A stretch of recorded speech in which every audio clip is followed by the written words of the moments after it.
Okay, let's try this. Jaya Radha Madhava Kunja Bihari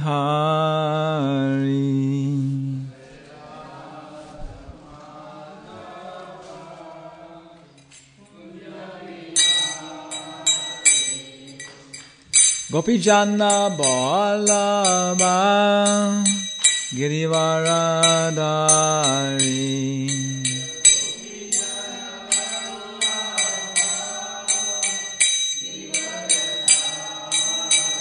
Yashodanandana Brajajana Ranjana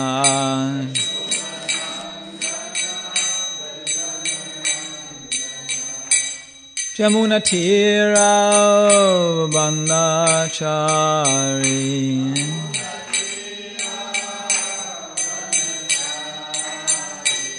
Jamuna Tira Bandachari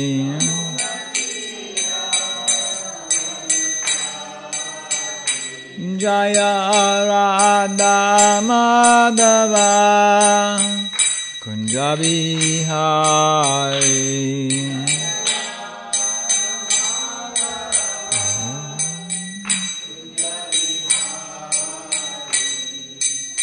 Gopijana Ballabha Girivaradari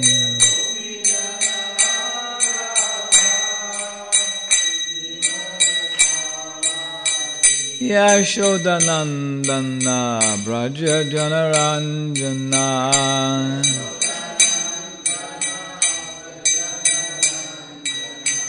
Jamuna Tira Vanachari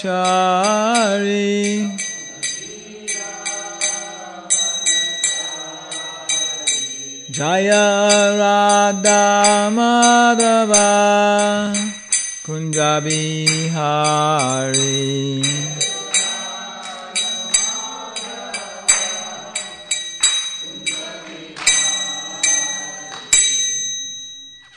Shri Radha Madhava Astasaki ki jai. So Prabhupada ki jai. So my name is Hanumat Preshak, and it's a name for Lord Ramachandra. And Hanumat means of Hanuman, Bhagavan, Bhagavat, Hanuman, Hanumat, of Hanuman. And Preshak is somebody who sends a messenger. Like in Indian letters, it will say, Preshak ka naam hai, like the name of sender. Okay? So this is the name of the sender of Hanuman. Who is that? Yeah. So I'm Hanumat Preshak. I've come to deliver a message to you from Lord Ram. Like that. Don't worry, help is on the way. Don't listen to Ravana, he says. Yeah. And I grew up in California. I was born on Guam in 1948. And so when I started the University of California, I guess about 1965 or something, in high school, technology was, king. Then we're going to live on the moon. People would live to be 1,000 years old. And everything was going to happen within a few years, like that. And so many things. Electricity will be so cheap, nobody will bother to charge you for it. Actually, that happens with that. That was when they inaugurated the first reactor in Dearborn, Michigan, for commercial electric power. I said that directly. So this begins the inauguration of a period in human history when electricity will become so cheap nobody will bother to charge you for it. So it went through its whole lifespan of functioning normally. They decommissioned it, and they were reading that and laughing. Ho ho ho! Didn't work out that way. And electrical engineering actually meant to work with hardware. There's no such thing as computer science in 1965 or something. Actually, I got my first computer when I was in the 6th grade. And it was a series of 4 things you turned. It had each one had maybe 10 little things where it would touch. In the back, you'd screw the wires a different way and make the light bulbs go on. Play tic-tac-toe in the machine. Okay. Yeah. Then by the time we were in the university, we were using Fortran 2 or something, Fortran 1. and had to program all the machines using cards. Hari Bol. Hare Krishna. Hare Krishna, na na na na na. Yeah, go. Lord Brahma. There he is. Okay. So eventually, I was going through all this. I started in electrical engineering, changed to biological engineering, graduated in psychology, then got a first place prize, went to Northwestern University in Chicago, like that, and I started my PhD program. But by then I was really, really doubtful about all Western knowledge, because I tried physical sciences, life sciences, and everything. Whatever contact we were having with Asia, especially with the Vietnam War, it seemed that Asia had a lot more, to know about life than we did in the West. So my mentor was president of the American Psychological Association, really nice person, genius. And he said, so I took off, tried different things. And eventually I was initiated in 1974, Srila Prabhupada. 84 I took sannyas from Bhakti Swarup Damodar Maharaj, Hansaduda. And 1994 I started initiating other people. In 2004 I wanted to go back to Godhead, like that. But was rejected. My proposal was rejected. So still here. So actually my astrologer, one guy looking at my chart on the computer, he said, "You're going to die in about 2024. Okay. So 2014, my contract's up for negotiation with God. But I think, maybe get 10 more years, gray beard, tooth missing. Yeah. How many more years do you think you'll live? What is your good name, Prabhu? Here. Huh? Haladar Rupa. Do you think you'll live for 100 years more? No. 80? No. 50? No. 40? Okay. Yeah. So, it's a very interesting thing. Everybody here, you stop and just look at it. We're intelligent enough. We know, look at my body, everything else, and okay, how much time do I have? Yeah, how old are you? 37 plus. Okay, so maybe 1/3 of your life, almost half is gone. What have you been able to achieve? Okay, that's even the last few years, So we see what's going on. What is life? Who are we? So tonight we're supposed to talk about Raja Vidya. Okay, I think I'm going to do this by using. I got this here. I got the Vedabase.org offline. Okay, then go to Bhagavad Gita. So where is this Raja Vidya? Huh? Right there it says Rajaguyam, right? Yeah. Okay. The Supreme Personality of Godhead said, "My dear Arjuna, because you are never envious of me." Is that big enough? It's a little bigger, huh? It's okay? A little bigger? I can do it. Behold my mystic power. There you go. See? Yes. The Supreme Personality of Godhead said, "My dear Arjuna, because you are never envious of me, I shall impart to you this most confidential knowledge and realization, knowing which you shall be relieved of the miseries of material existence." Here it is. Okay, please repeat. Raja Vidya Rajaghoyam Pavitram idam uttamam Pratyakshavagamam dharmyam Susukam kartum avyayam. Somebody chant? Raja Vidya Rajaguyam Pavidam idam uttamam Pratyakshavagamam dharmyam Susukam kartum avyayam.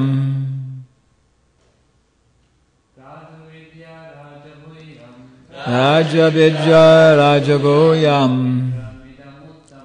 Parvitam idam uttamam Pratyakshavagamang dharmyam susukam kartamavyayam. Ladies? Raja Vidya Rajaguyam Pavitamidam Uttamam Pratyakshavagamam dharmyam Susukam kartamavyayam. Raja Vidya, the king of education. Rajaguyam, the king of confidential knowledge. Pavitram, the purest. Idam, this. Uttamam, transcendental. Pratyaksha, by direct experience. Avagamam, understood. Dharmyam, the principle of religion. Susukam, very happy. Kartum, to execute. Avyayam, everlasting.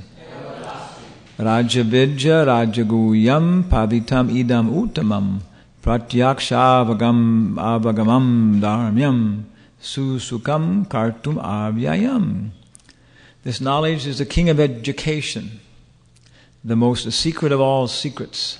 It is the purest knowledge, and because it gives direct perception of the self by realization, it is the perfection of religion. It is the perfection of religion. It is everlasting and it is joyfully performed. In Prabhupada's purport. This chapter of Bhagavad Gita is called the King of Education because it is the essence of all doctrines and philosophies explained before. Among the principal philosophers in India are Gautama, Kanada, Kapila, Yagnavalkya, Sandilya, and Vaishvanara. And finally there is Vyasadeva, the author of Vedanta Sutra. So there is no dearth of knowledge in the field of philosophy or transcendental knowledge. Now the Lord says that this 9th chapter is the king of all such knowledge, and the essence of all knowledge that can be derived from the study of the Vedas and different kinds of philosophy.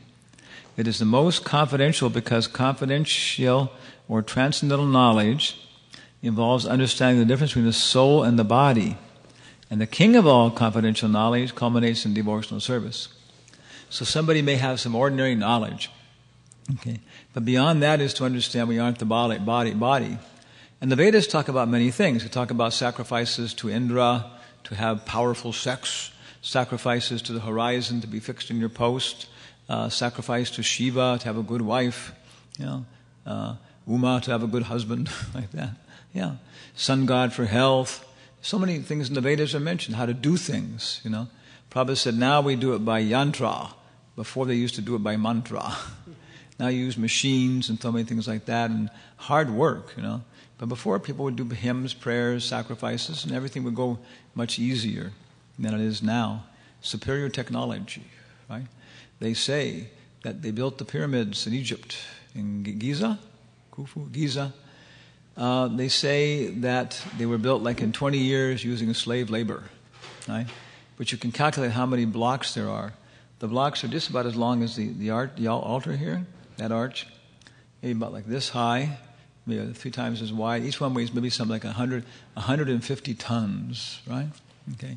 So if you had to do it by that amount of time, it's something like one block would have had to gone in place every 90 seconds. 24 hours a day, 7 days a week for 20 years, So this is, even if you're beating slaves to do it, you're beating them. After a while, your arm's going to get tired.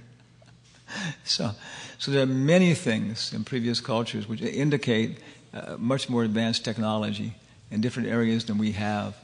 We've developed one kind of thing, electricity, but that's just one little aspect. If you develop geomagnetism, and crystals. You may discover all kinds of other things you can do like that and so on. Yeah? So the Vedas describe many different kinds of subtle knowledge for doing these things. You know? There are descriptions of how to make batteries before Christ. There are descriptions of air machines. They were using iron tanks, boiling mercury inside of an iron container, and using this to ionize hydrogen and produce a jet. And this would rise up like that, and they would turn around a few times, and the king would sit on it with the princesses and the queens, and flowers, and it would go down again. And the king would go off and look at the other parts of the fair and judge who had the best cantaloupes and who had the best, like that. And the common people would sit on it. It's like a Ferris wheel or something like that. But the whole description of how to do this thing, it would go up, and So the descriptions of vimanas, everything else, they're all imagination, all Harry Potter. No, start investigating so much depth.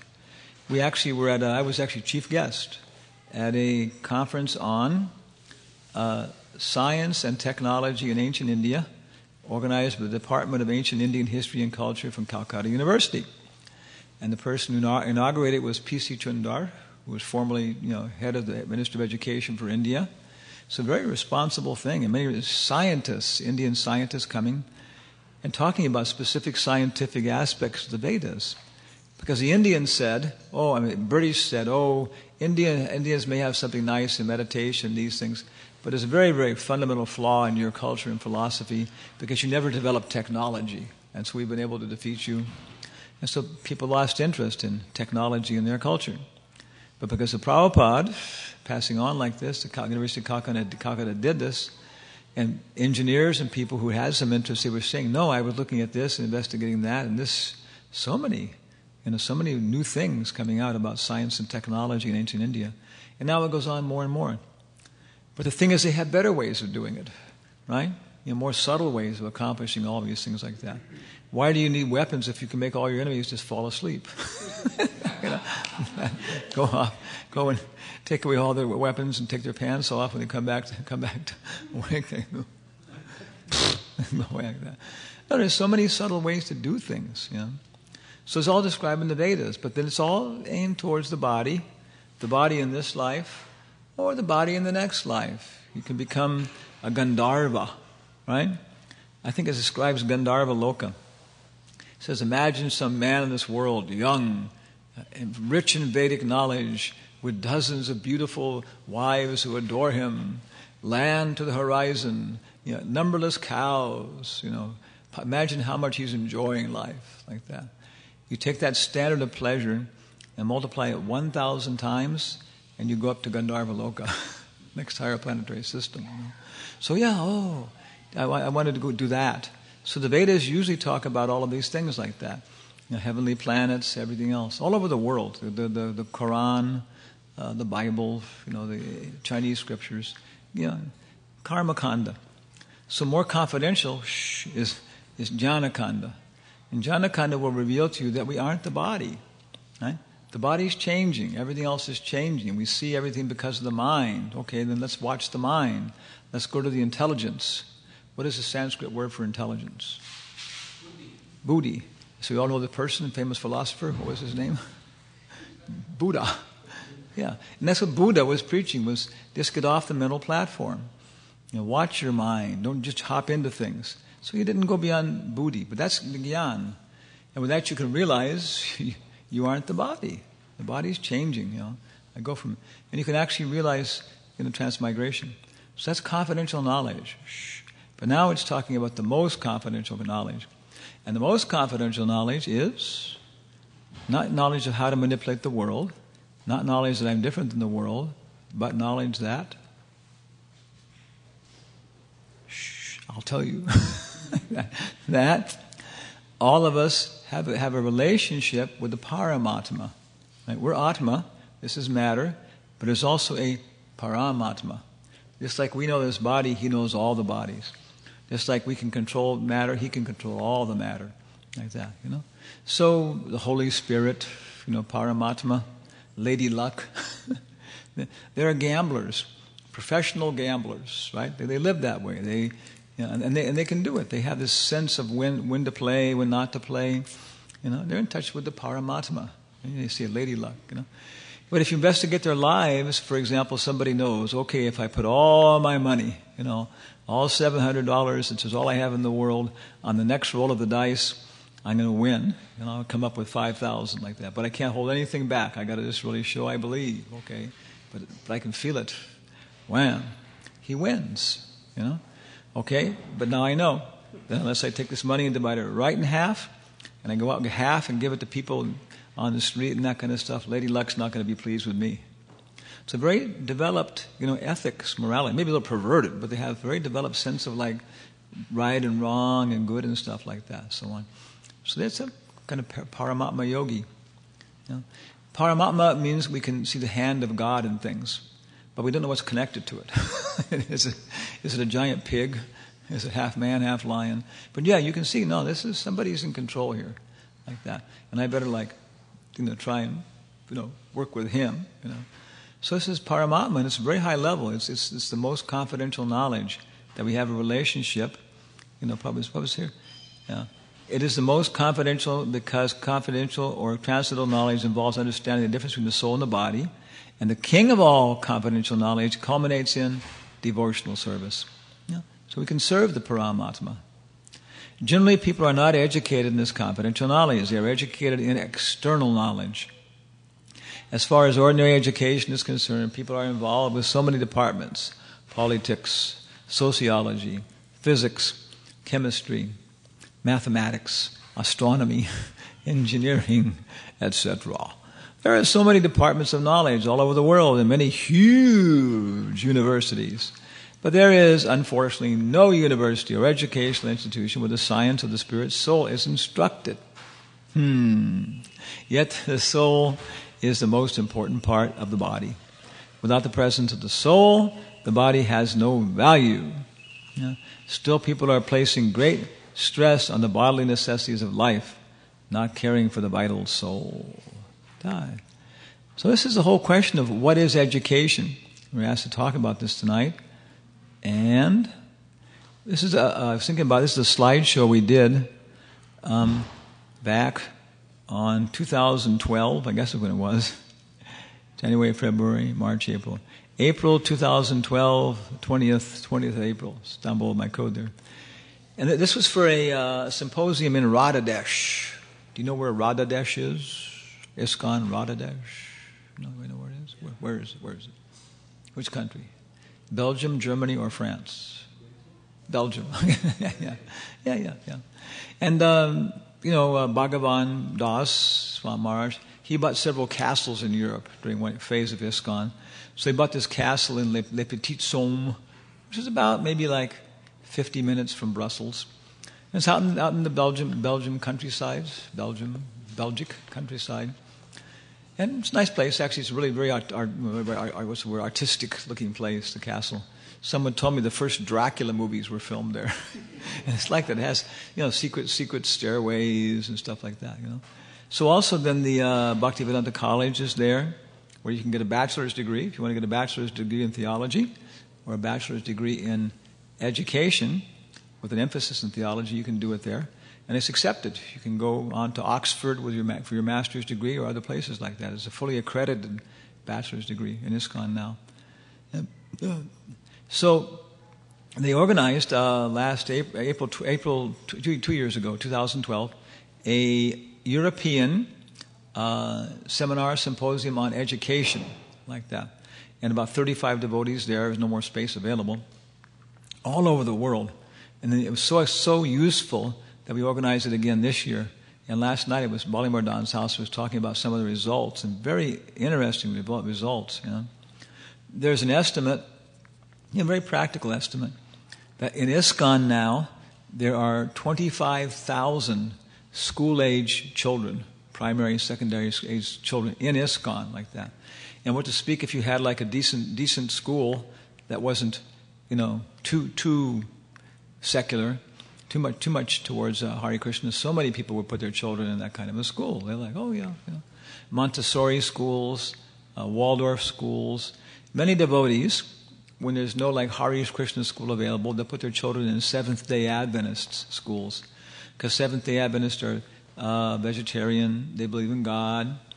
They have very nice standard for the comportment of the boys and girls. The girls can't wear makeup, they can't wear jewelry, like that. So and also they have never any report of any kind of conflict between them and devotees and stuff. They, okay, you're Hare Krishna, okay. So it's such an opportunity for education, And it's, of course, the Krishna Avanti schools in England.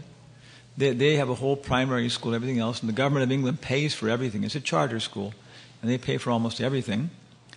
And it's a Hindu. It has to be a Hindu faith-based school, so they teach other things too, Shaivism a little bit too. But everybody knows it's run by the Hare Krishnas, and there's no problem with that. And it's been so successful that the Queen of England went there personally and saw it. And now they had opportunity to start 5 more schools like that in different places around the country. 4 will be just primary schools also. But the 5th one will be all the way through high school, like that and so on, So you can take birth in ISKCON. You can go to your primary school in the Krishna Avanti school. You can graduate and go across the channel to the Bhaktivedanta College and get your degree as a teacher. You can come back to the Krishna Avanti schools and teach until you retire. You can go with your pension to Mayapur and be a part-time teacher and counselor and guidance in Mayapur and leave your body. Yeah. So we've established Varnashram Dharma, second half of Prabhupada's mission.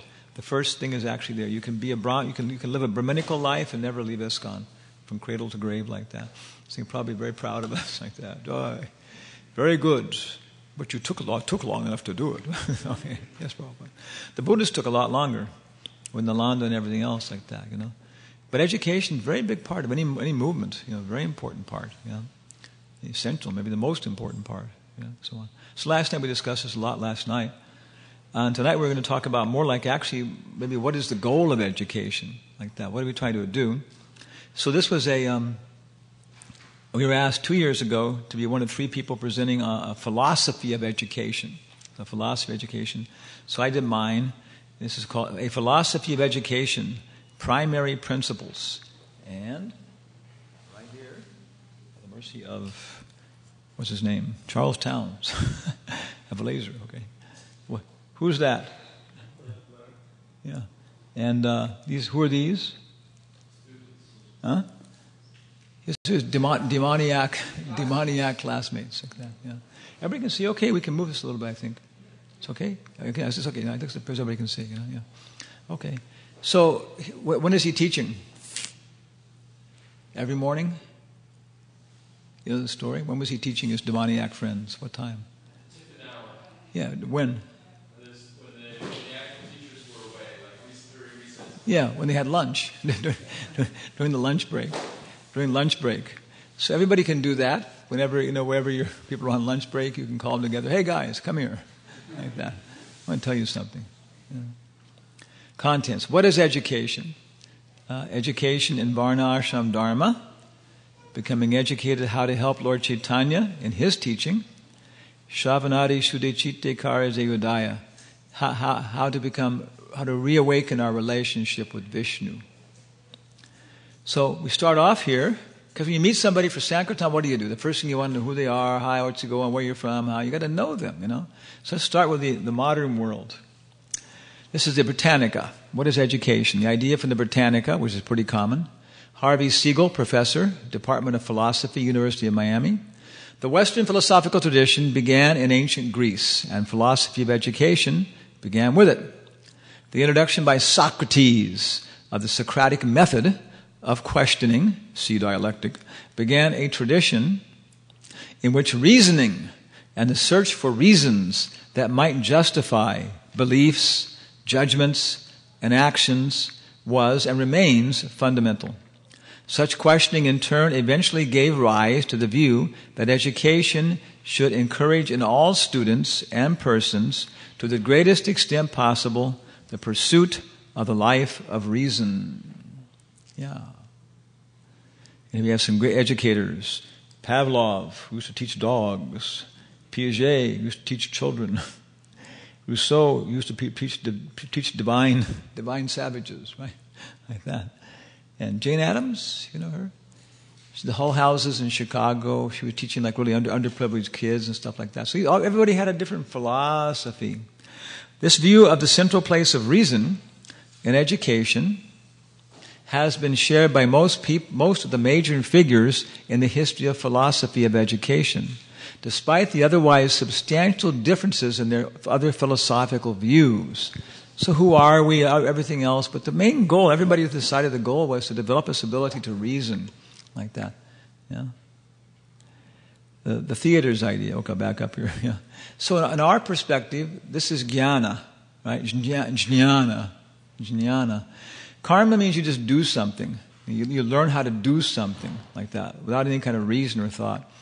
If you learn grammar, that's jnana. If you learn arithmetic, that's jnana. If you learn algebra, calculus, this is how to manipulate thoughts.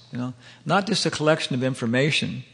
So it appears that none of these people were satisfied with education as just a collection of information. Some people might take it that.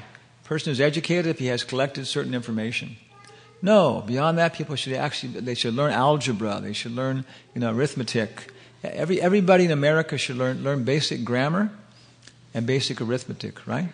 That's pretty much an idea that if you're going to be a civilized guy, at least you should know arithmetic and grammar, like that, And a little more sophisticated, if you want to get a job as a carpenter, you should know geometry, like that, And after that, what do we teach? We teach arithmetic, geometry.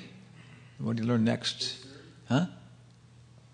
We learn history, social studies. I mean, in terms of mathematics. Oh, analytic geometry, graphs, or trigonometry. Trigonometry, yeah. Yeah. Then analytical geometry, and then calculus. Calculus, yeah. So it's pretty much accepted. This is how a person should learn how to deal with the world, And actually, each one is a very conceptual thing. Bertrand Russell said the greatest advance, I think it was in the 18th century, was the idea of suspended judgment, which gave rise to the idea of algebra. 2 times 2 is? Okay. If the first day, Bob takes away 3 apples, the second day, Bob takes away 6 apples, right? The third day, Bob takes away 9 apples. How many days will it be before the farmer comes and takes Bob away? Okay. So this is suspended judgment. You got to do some algebra. Algebra means 2x minus 1. 2x minus 1 is 9. What is x? 2. Yeah, but you had to wait for a second and put it all in an equation and then shuffle it around. So that's the difference between algebra and arithmetic. Suspended judgment. Well, then calculus. Anybody remember the fundamental theorem of calculus? The one that Sir Isaac Newton invented? He was trying to calculate the interior of a circle or something like that, or a parabola, and you can't do it using analytical geometry or anything else like that. He's one of the founders of all of our Western ideas. We think things the way because Newton invented them in a certain way like that, how we think. Given any continuous function f of x and any delta f of x, change in f of x, I can always find a change in x that will fall within that boundary. Right? Got my curve. If I say, okay, I'm going to take this amount on it, okay, I can always find a change in x that will fall within that. Like that. I make it smaller, I can always find another one like that. So basically what calculus does, it doesn't tell you the area of a circle, but the error is infinitely small. Pretty clever, huh? I don't know the answer to this problem, but the error is infinitely small. Is that close enough for you? Well, for all practical purposes. Yeah. Genius. So this is jnana. And it's unlimited. You can go on speculating forever like that. Would never come to any conclusion, anything like that. So Prabhupada says the problem should be practical. Should come to some result. So the life of reason that you're trying to develop here, is the king of the sciences is physics, but who's the queen? Who takes care of him? Mathematics. Mathematics is called the queen of the sciences, and physics is the king. So all these things, atom bombs and everything else, were developed because Einstein developed a certain kind of mathematics to explain what they were doing. That's the life of reason. Mathematics, grammar, that's just about it. Like that. Okay. The next idea, this is the Britannica's idea, the theater's idea. We learn through experience. and experiencing, and no one teaches anyone anything. If the environment permits it, anyone can learn whatever he chooses to learn, and if the individual permits it, the environment will teach him everything it has to teach. This means intuitive involvement at all levels, intellectual, physical, and intuitive. Like that. At this point, I'm going to figure out how to get out of this alive. Yeah. Of the three, the intuitive, the most vital to the learning situation, is neglected. The intuitive, the most vital to the learning situation, is neglected. Viola Spola, Improvisation for the Theater, Northwestern University Press, 1963. So I would recommend everybody get this book, borrow from your library, read it, something like that. This is theater, improvisational theater. I would say every single major university in America teaches meditation. Can I support that thesis? Every single university in America, major university, teaches meditation. What department? In the drama department? Yeah. Because if you start, and this is the whole class we give another topic like that, Rupa Goswami is using all the terms that come from theater, and they very clearly come from Bharata Muni, Abhinavagupta, Dandan, back to Bharata Muni. Bharata Bhoja, back to Bharata Muni. So Bharata wrote the Natya Shastras, and he was describing what is drama, what is theater. According to Aristotle, the essence of theater was the plot. Some guy in Manipur's sister gets kidnapped by evil Burmese drug dealers, so he gets some friends from the Hare Krishna temple, and they go into Burma and destroy the drug dealer's place and rescue his sister. Okay, that's the drama. Kung fu killers from Hare Krishna mountain. Like that, Come and see Hare Krishna doing the dance of death, the drum strike. Like that. So some plot. But Aristotle said, not Aristotle, Bharata Muni said the essence of drama is not the plot, it's the bhava. It's the feeling, it's the perspective. We're trying to give you some, and the plot can go this way, that way, whatever, but we want to get across some bhava, some feeling, some sentiment. So he designed all these things, different elements that are in the theater. For example, posture, You know what I mean? You know what I mean? Yeah, just by the posture, chin up, right? Shoulders back, like that. Increase your size, You gesture with your chin, You can just analyze these things. And then you can put it right down there. It has a certain reaction. You see dogs do the same thing. One Russian dog meets one French dog. They communicate right away in dog standard about who's the boss, what's going on, everything else. So it's all very mechanical. So these terms, vibhava, anubhava, sattvika bhava, vibhichari bhava, he described what's happening, how this thing's going on. That theory was passed down to Abhinavagupta, Maharaj Bhoja, and finally Rupa Goswami took those terms, and then tried to explain, our philosophy, bhakti yoga, like that. Because in its mature state, bhava turns into prema. Bhava can be as a parent, this bhava of taking care of Krishna as your little boy, being Krishna's friend, and through thick and thin, don't worry, Gopal, I'm with you. Like that, yeah. We're going to fight with Balaram and his gang today, but don't worry, I'm on your side. So Sakya Ras, like that. So it's a very developed thing. In the West, this tradition developed. It went from the Greeks, Aristotle, on down to the modern world.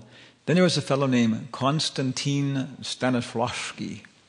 I've got him here. He was a Russian.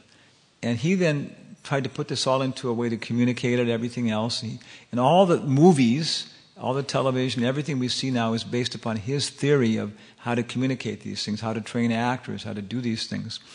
And he developed improvisational theater. Improvisational theater is, I'll tell you, okay, you're both in Alaska. You're a seal and you're a husky, and he's a fish, like that. And you haven't eaten for 5 days. You ate today, okay? But put on a drama for us. That's improvisational theater. Who, where, when, what, and you get up there and you have many games to teach you how to do this. One game, for example, we'll divide everybody in two teams. One team leader comes up, and you can't say anything to your team, and I'll write down a concept. winter. And you go back to your team and with paper and pencil without saying anything, you got to get them to try and guess what the concept is. Snowflakes, like that. Winter, winter! Okay, you win, So how do you express an intangible? How do you get winter, love, peace, friendship, honor? That's what an actor has to do. How does he do it? What does he use as his tools? His body, his words, and his mind. How does a sannyasi act? Body, words, mind. So you look at their philosophy and everything else, basically it's a Paramatma yoga. It's a Paramatma yoga. What is God for them?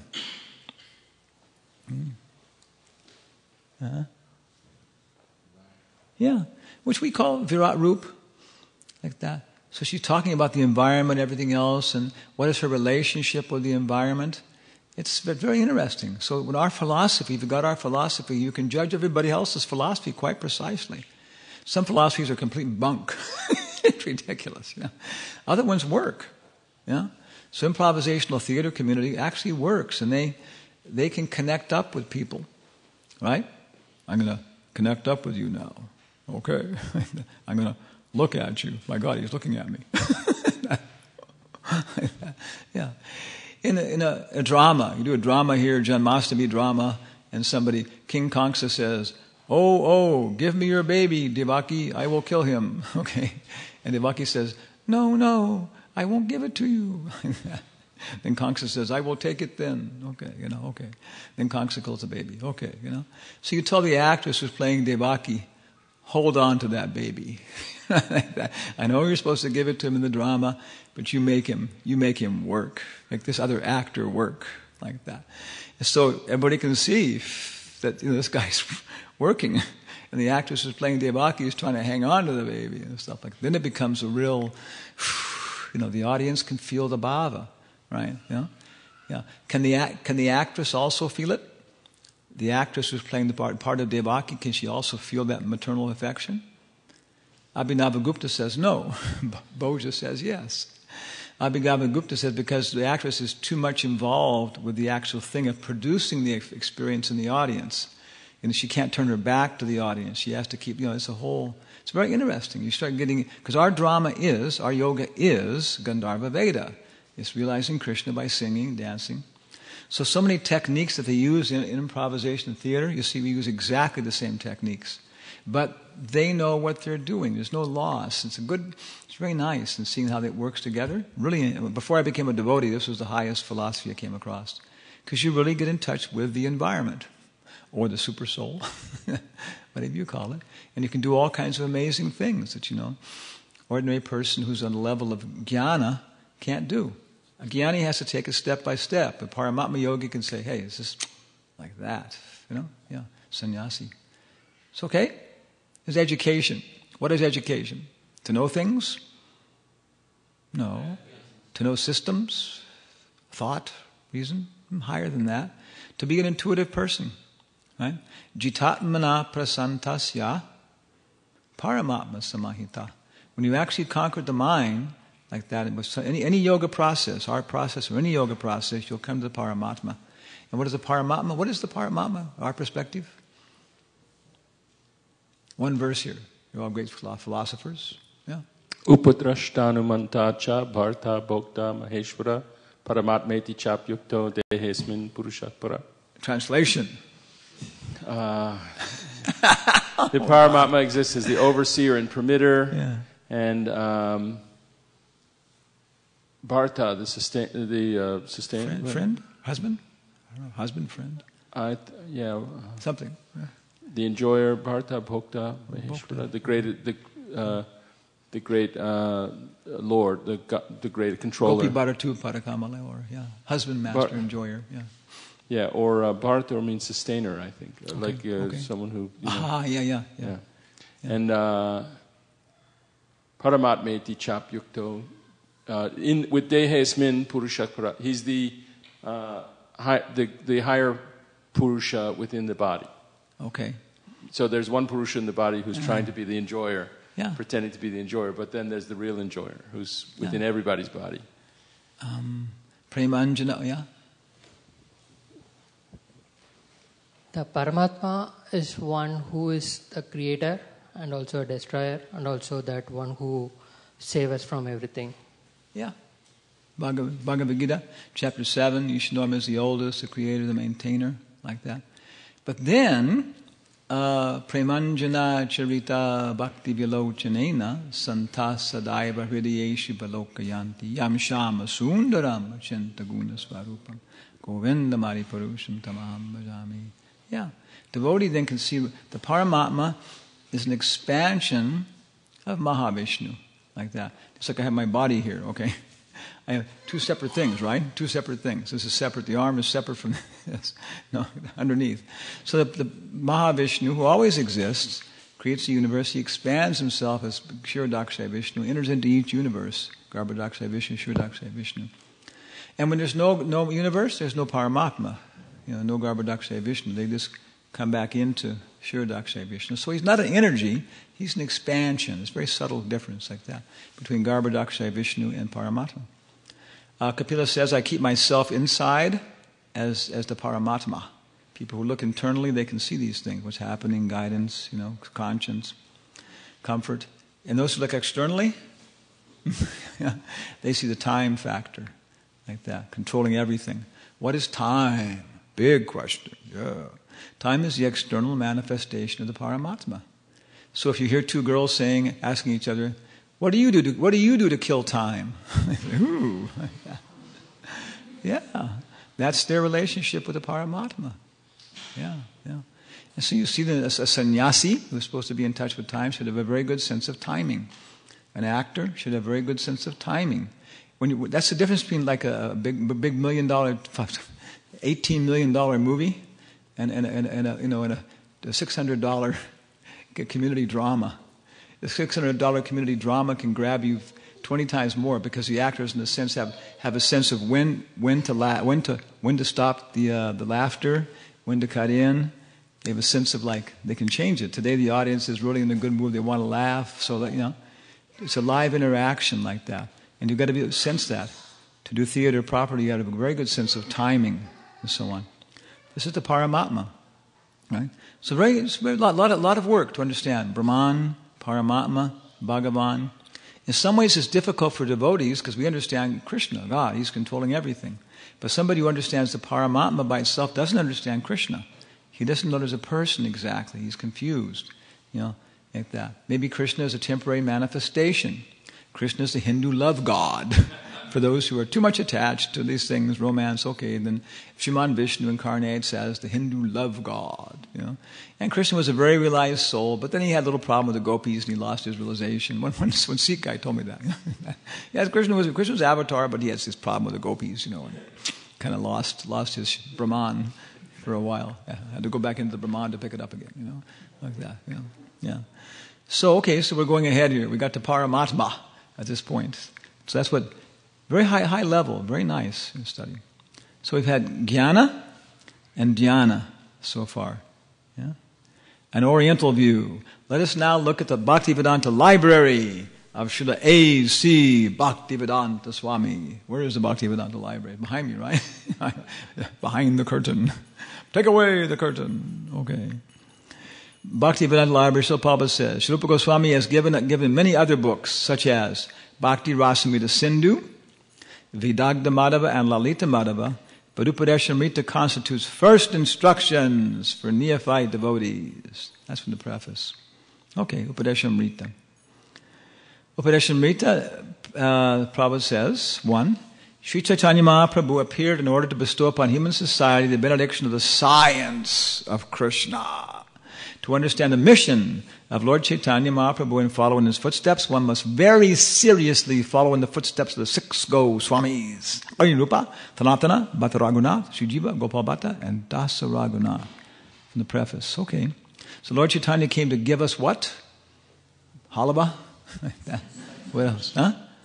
The science of Krishna. Prabhupada's emphasizing this. It's not very much, And then also it says in text 2, the first step in human civilization consists of occupational engagements performed according to the scriptural injunctions.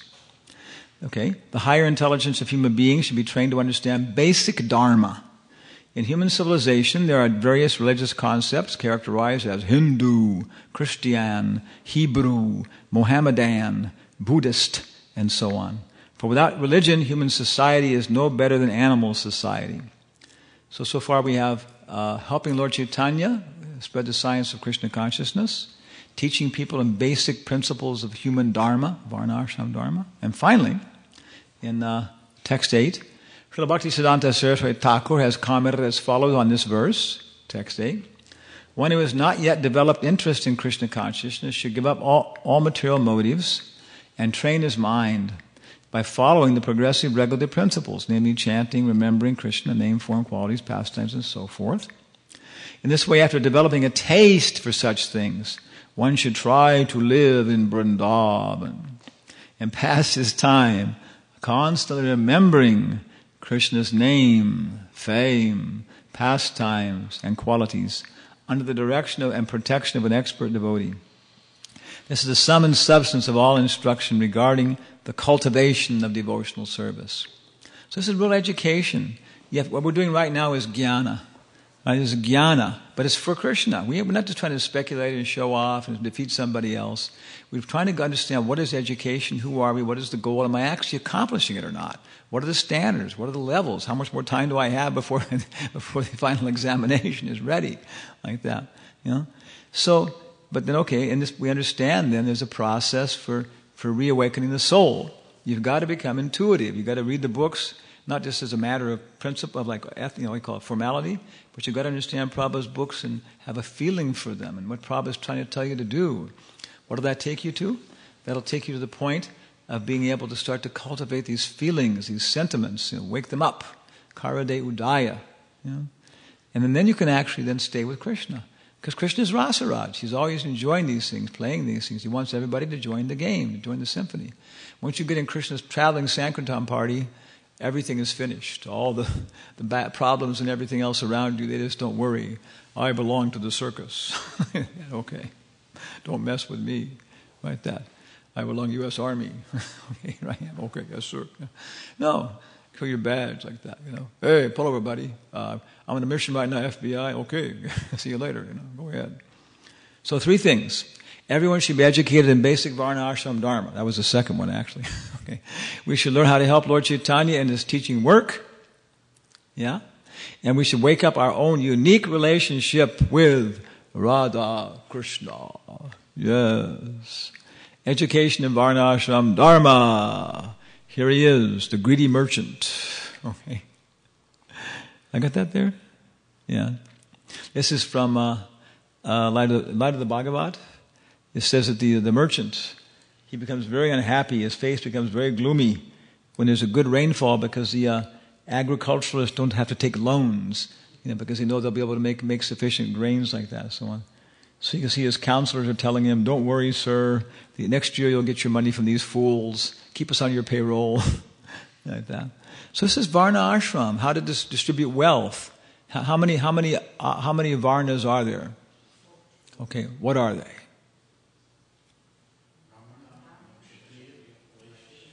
Yeah.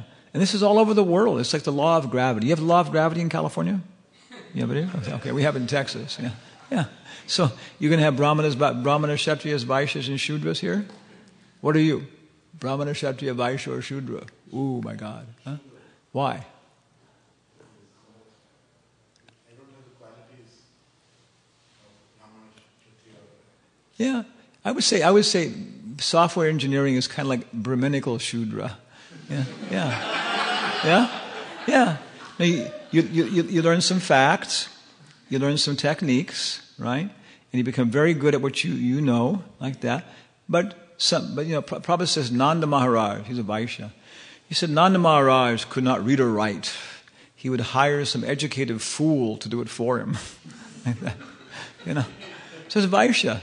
He gives you $2,500 for the project and makes $10,000 off of it, like that. So it says, thank you very much, and I can't pay you. I'll pay you much, but I appreciate it so much. I'm going to give you a really good bonus here, and I'm going to go broke on this. But yeah, sure. Yeah. So we look at it, but this is basically, Shudra means you're working with somebody else, this and that, but different levels. It's always a combination. Brahmana, Brahmana, Shudra, Kshatriya, Kshatriya, Kshatriya, Brahmana, Shudra, everybody has a combination. And so Prabhupada is saying we should basically understand this. In Nectar of Instruction, Prabhupada quotes this verse, Dharmasya, hiya pavargasya, narto ratayo pakalpate, nartasya dharmaikantasya, kamalobai hismitaha. The purpose of all these things is to get liberation from this world. Okay, this is my position. I am like this, I am like that. Okay, I'll do it. But I'll do it for this higher perspective like that and so on. And then everything else becomes very insignificant, whether I'm a Brahmana, Kshatriya, Vaishya, or Shudra. Narottam Das Thakur said, if you chant Hare Krishna, doesn't matter if you're a Brahmana, Kshatriya, Vaishya, or Shudra. He said, if you don't chant Hare Krishna, doesn't matter if you're a Brahmana, Kshatriya, Vaishya, or Shudra. Like that. The real thing is Daivi Varna. Find your position like that. Krishna never recommended Arjuna to become a Brahmana. He wanted to do that, act like that. He said, no, you made a Kshatriya, like that. But sacrifice the results for me under the Brahminical perspective, like that, So basic principle we should know. We should know a little bit about, okay, what are the ashrams then?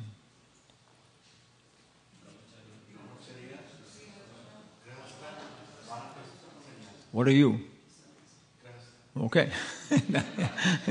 Yeah, we should be able to figure this out, And then usually, practically speaking, then that's for men. Then ladies have Sri Dharma, ladies' Dharma. But yeah, there are martially spirited women like that, Joan of Arc, like that. Yeah. In Sparta, everything was, there was only one occupation, Kshatriya, and everything else was done by slaves, like that. And so Spartan women, when a boy reached like 13 years old or something, there would be a ceremony, and the mother would give him his shield. And she'd say, okay, now you're old enough to go with your uncle and your father and your brothers and fight for the glory of Sparta, like that. So here's your shield, and I'm expecting you to come back with it or on it, like that. Okay. Death before dishonor. Any Kshatriya women here? Like that? You teach your kids like that? I don't think so. Yeah. They're tough. Tamal Krishnamar is his aunt. I found this out. Tamal Krishnamar, is he Kshatriya? Tamal Krishnamar. You know him, right? Was he a Kshatriya? Yeah, he's a martially spirited guy. He had to organize people. He had to have respect, authority. So we'll say martially spirited Brahmin. Martially spirited Brahmin. His aunt was the first lady to be a member of the Austrian Parliament. There's a lot of different kind of German nations, and the heaviest of all of them are the Austrians. So you can imagine what his mother was like, his aunt was like, First lady to be a member of the Austrian Parliament. She might have been like, she came here, all the rest of everybody else like that, Yes, Mataji. Bravo. Yes, okay. You figure, I want an answer to this problem within half an hour. I need that. Can you do it for me? Yeah, yes, I can do it. Yeah. So there's, but basically, I have a suspicion she very much knew her position as a woman, like that, very clearly understood her position as a woman and what the Dharma was in that community. And she used it exactly like that. If she had to cry to get her results, she would do it. Like that, An onion, put an onion there, like that. Like that. So this is Dharma, right? And in Prabhupada's books, we find very nice description. Actually, Srimad Bhagavatam mostly is Daivi Varna Ashram Dharma. Pregnancy of Diti in the evening, the marriage of Kardama and Devahuti. Third canto is full of it, so much like that, First and second canto, pretty much basics. The third canto starts to be full of Daivi Varna Ashram Dharma, how to execute your duties and use all these things for spiritual upliftment, like that, and also problems to avoid, like that. So the Bhagavatam goes through more and more sophisticated things. There's so much explanation of Dharma, like that, Varna Ashram Dharma. And it's a big part of the Vedas. It's very natural everywhere. So we should know a little bit about this, so we can create some kind of proper environment like that. Everybody should be trained a little bit of Varna Ashram education. Srimad Bhagavatam, Bhagavad Gita, Prabhupada's books. We get the Mahabharata to learn this, Varna Ashram. The Ramayana to learn Varna Ashram. We got Dharma Shastras. Prabhupada recommends Manu and Parashara Samhitas. And if you know Parashara Samhita, you'll see Prabhupada quoting it in terms of practical things sometimes like that. Chanika Pandit's instructions, Hitopadesh, Panchatantra. Yeah. very wonderful summary is Bhagavatam 1.9.25 to 28, disappearance of Bhishmadev, 2 purports, and Prabhupada summarizes all of Bhishmadev's instructions of Varnashram. There's 2 purports. It's so nice. Somebody wants to know our sociology, you say, here, look at this. Just so nice. Role of man, role of government, role of students, everything. Yeah. Okay. Introduction to Bhagavad Social Philosophy, ISKCON Problems. Okay. So we have excellent literary resources for educating in the principles of Daivi Varnashram. And we need this. Maybe amongst the Indian community, everything else, divorce is not so bad.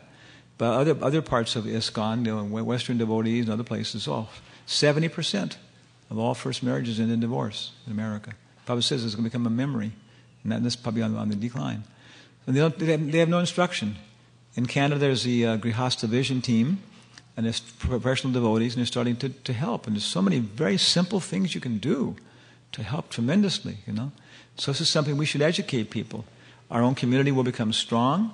We can help show other people how they can understand the philosophy, like that. And then we can use these principles to do Sankirtan. Some people are administrators, some people are artists. Prabhupada got everybody in their position and made this machine, for preaching. Helping Lord Chaitanya in his teaching. Okay, now we're Varnashram people. Now we have to learn specific skills in Sankirtan. Who's the prominent person in this picture? Where is he? There?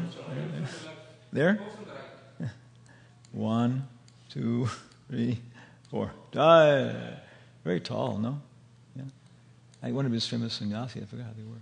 But it's a Sankirtan movement. One thing, notice a lot of flags. I keep preaching this. When you go Harinam, we have a lot of nice colored flags. It makes a big difference like that. Yeah. We participated in Boise, Idaho in the 4th of July festival. I came from there. And every year people just love the Rath Yatra card and everything else. So I looked at it, I made 3 suggestions afterwards. All the flower garlands should be red, white, and blue flowers. They go, yes, you're right. Wonderful, because it's a lot of American consciousness there, Yeah. And what else we had? Oh yeah, all the ladies should decorate their baby carriages, and but baby should be either blue or gold for boys or girls. And all the baby carriages can go in the front with all decorated like that. It's a very simple place, Boise, Idaho. There was a 3rd suggestion. I forgot what it was. Okay. Kiba vipra, kiba nyasi, shudra kene nyaya, ye Krishna tattva veta, se guru haya. Whether one is a brahmana, a sannyasi, or a shudra, regardless of what he is, he can become a spiritual master if he knows the science of Krishna. So now we're going beyond Varna Ashram to the science of Krishna. So we have to learn how to help Lord Chaitanya. Idam hipumsas tapasya shrutasya va svistasya suktasya cha buddhi datayaho avichuta rite kavibir nirupito Yarutama Shloka Gunanuvarnam. When is that? That's Saturday morning. We're going to use this verse and talk about it in detail then. But he's Damodar Maharaj, my sannyas guru. Good friend.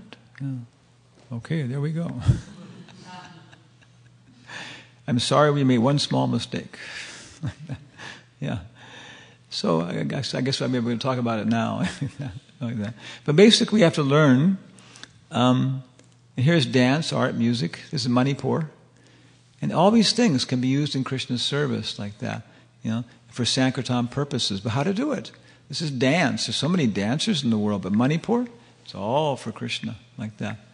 Our good Dr. Jariwala, right? He was a chemist, right? He started off, he was in this one area, and after several years he was finally working for a pharmaceutical company in Germany that made all their pharmaceuticals from natural sources, and they give a tremendous amount of free vitamins and everything else to people in third world countries and stuff like that. Okay, so you can use everything for Krishna. There's so many ICBMs, intercontinental ballistic missiles, Scud missiles, all these things in the world like that. How can we use them for Krishna? Huh? You're a lawyer? First from everything? How can we use it? Huh? We have all these missiles that we have too many missiles, nuclear weapons and things that we shouldn't have. So we should negotiate some disarmament, I think. I have a better idea. Okay, that's Lord Shiva. No, he's down the street there. Yeah. Because all these guys have these tremendous guidance systems, right? Everything else, okay? So then, 1,700 hours, so-and-so, this and that. This is Moscow Command Central linking up with Pentagon. Okay, we have complete link. Okay, firing 65. 35 is not firing. Okay. They all go off into outer space, and 2,000 miles from the Earth, they all explode. And what do they spell out? Hare Krishna.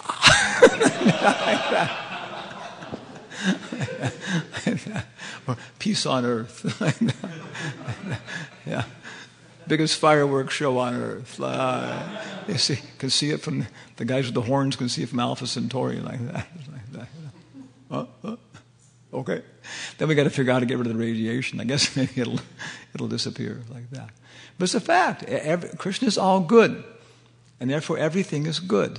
Right? Is tobacco good? It's great for bruises like that. Traditionally in America, people would chew on it and put on a bruise and tie something there. It would suck all the all the contamination out of the bruise and stuff like that. So it's an herb. But Krishna never expected us to smoke the stuff. Like that. God, these guys are idiots, so on. Yeah. So this is the next thing, is how do we take everything and make it favorable for Lord Chaitanya's philosophy, for Sankirtan? And of course, it's a science. The first thing is sound. First thing is sound. And the first sound is the holy names. Yeah. Very simple. Learn how to chant Hare Krishna, chant the holy names and stuff. Then after that, so many more things. Srimad Bhagavatam, temples, like that. This is all so much technology here, right? We're using technology now. Prabhupada used that example. We're using a typewriter. The person who invented this probably never thought of it being used for God, like that, I was using my Bill Gates, computer, typing away, and I typed, the cow, he did this. And the word processor said, no, the cow, it did this. See the difference? Yeah, the cow, he did this. I was thinking, they said, no. The word processor, the automatic spelling checker said, no, the cow, it did this. What's the difference? Yeah, a cow's not a person. It's a thing. Cows should be she did this because... Okay, sorry. That was a bull. Generic term. He was knocking out a thing. Yeah. He's a lawyer. Helping Lord Chaitanya in his teachings. Okay. Then finally, Shravanade Shude Chitte Karude Udaya. There we go. Huh. Who's this?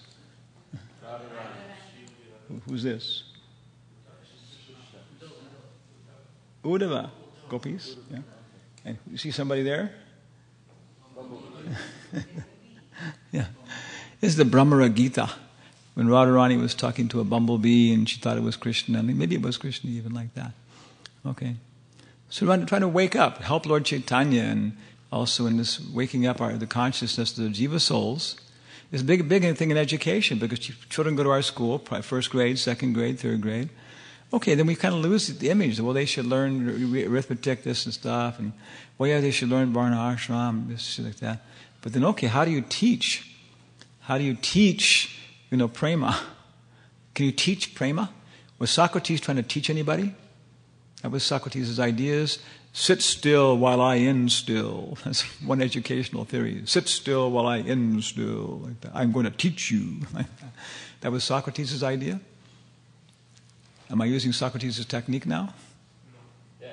Yeah. Asking questions. Yeah, like that. Yeah. So, what was his idea? To remind us of knowledge that was dormant. Yeah. By making us analyze and see the contradictions in our own assumptions. Yeah. And then answer questions. The philosopher is the blank of the mind, of the psyche. The philosopher is the of the psyche. Close. It begins with M. Mid. Yeah. Yeah. His idea was the philosopher is the midwife of the mind, psyche. From uses psyche. That the psyche can there, but all the philosopher does is try and help you do all the work yourself and produce it, because he can't do it himself, like that. Different idea of education. Good universities do that. Bad universities sit there and force you just to memorize facts, just, spit it back up, swallow it, and later on spit it back up, get your degree.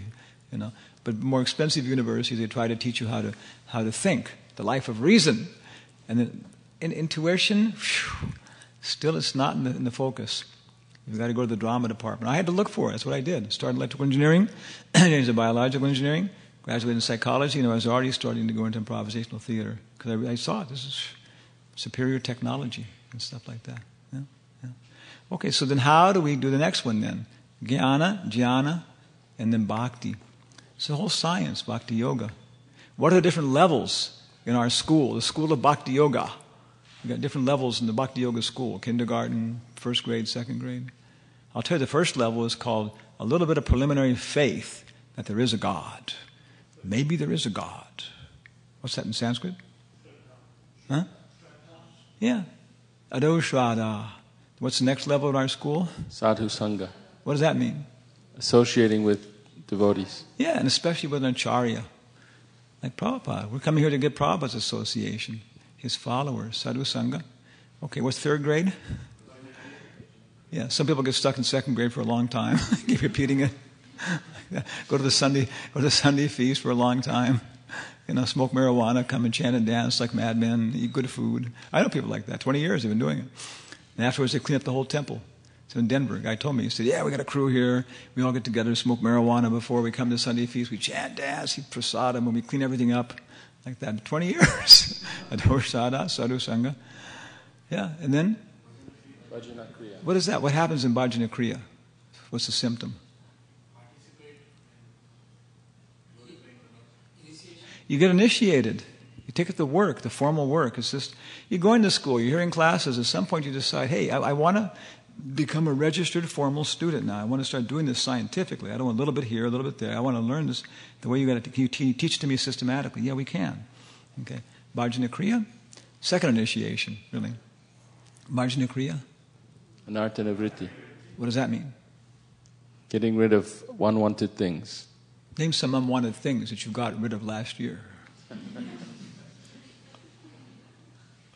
I still have the anarthas sometimes. But the unwanted things are things like pride and envy and false ego. Attachment to watching cricket matches. Yeah. Attachment to having too many nice dresses. Watching ladies fashion magazines. Yeah. Of course, grossly it's illicit sex, intoxication, gambling, and meat eating, so on. And Prabhupada didn't require for first initiation that people be free from these, Yeah. But later on he made a different standard like that. In the beginning, he would do that. Then, okay. So yeah, the gross ones go away. Then the subtle ones like that, Eating so much late at night that I can't get up in the morning and have a full healthy morning program. That's one of the basic things we have to overcome. How to adjust that, get up, so on. And okay, Narta Nivritti. And then what happens? Over here. Narta Nivritti. Nishta, which means? Or fixed.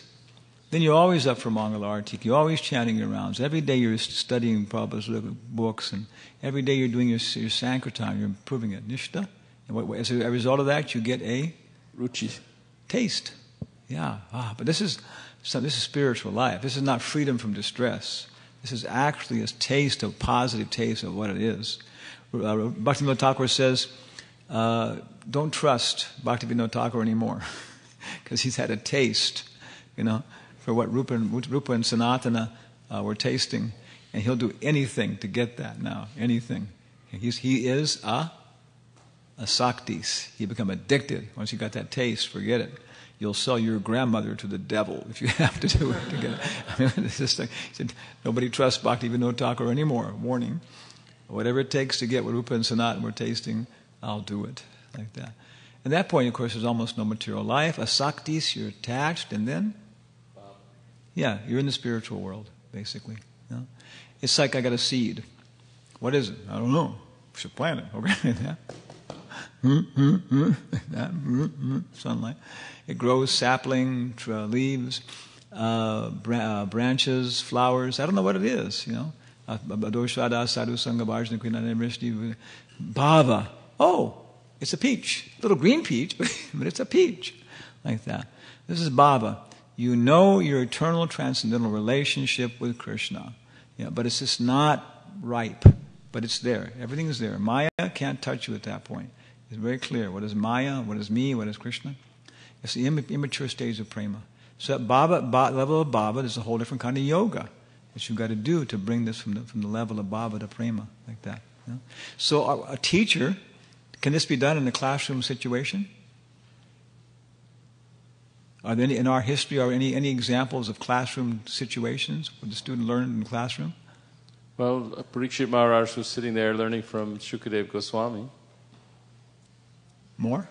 Arjuna was learning from Krishna. More? It was in an interesting classroom before battle. Yeah, but it's classroom. Narada Muni was instructing Vyasadeva. Yeah, Paranjana. So it's quite possible. The actually, huh? Kapila Devahuti. So other people know, like Dhritarashtra went off into meditation. Most people were not in the classroom situation were doing introspection and that kind of stuff. Dhruva, they did introspection training. They applied the instruction, the yoga process. You know. So it's very practical, you know, having schools and everything else. Okay, in the school, some kids are demons. Okay, we have a little test here. Okay, these guys are demons. These guys are Prahlad Maharajas. These guys are kind of in between. Okay, different people. Okay, we're going to teach you all to become lawyers. Okay, like that. If you become lawyers, right, you can be a demon without hurting anybody, right? Right? Not necessarily. Okay, yeah. But it's like, you know, we can, Rahu and Ketu and Vastu, they stay outside the front door, and you feed them, so they kind of like have an affinity for you, and they protect your house like that. You know, they're Rahu and Ketu, they're doing because you feed them. You know, so everybody has their position in society. So Prabhupada says, Gurukula is for the attached and detached both. And there's certain occupations that you can do as a demon and be a healthy part of society. Demon means you want to enjoy yourself even at the expense of other people. But you know how to do it without, you know, creating too much reaction for yourself. Other hand, there are people in progress. Other hand, there are people who they're Prahlad Maharaj. They just they need to hear 24 hours a day, practically speaking. Yeah, some arithmetic, some geometry. They maybe need a little bit to communicate like that. But that's the only reason they do it. So in the school, what do you have? You have electives. Yeah, we're just going to figure out how to do this. You have certain basic things, and after that, you have your students. Different students can go to different places like that. And very, very advanced devotees, kids get to learn how to live with other kinds of kids, and everybody gets to learn how to live together and have a totally, you know, successful society like that. So on. So teachers have to be able to distinguish, right? Teachers have to be able to distinguish what level the students are on. Prabhupada said, "When will my sannyasis become like these Christian fathers and spend their time teaching in the Gurukula?" So Prabhupada wasn't all of inferior activity for his sannyasis to teach in the Gurukula, you know, like that. Yeah. So this is kind of a summary then. Yeah. Marsh, one point is that in the early stages, it's actually immature. It's immature sadhu sangha. It's immature shraddha. It's an immature stage because it's kanishta, the first half. And then as one passes nishta, one starts to mature where they value all the association that's given to them. They value, you know, all the kirtan. They value everything. It becomes in a much more mature aspect. And like Sridhar Maharaj said, he said that if you have a strong foundation, the columns will never crumble. No. They because our German mentality is kind of like it's just one box or the other, right? You are nishta or a saktis or a baba. Like that. No, it's like a curve. Yeah, I got the same analogy in point of view where I say the same thing. Because you can analyze yourself. Where are you? Adoshada, sadhu sangha bhaj. Okay, maybe somebody is just at nishta, really fixed like that. Well, nishta. Okay, you're starting to get a little taste. Pretty common. Pretty happy with the activities.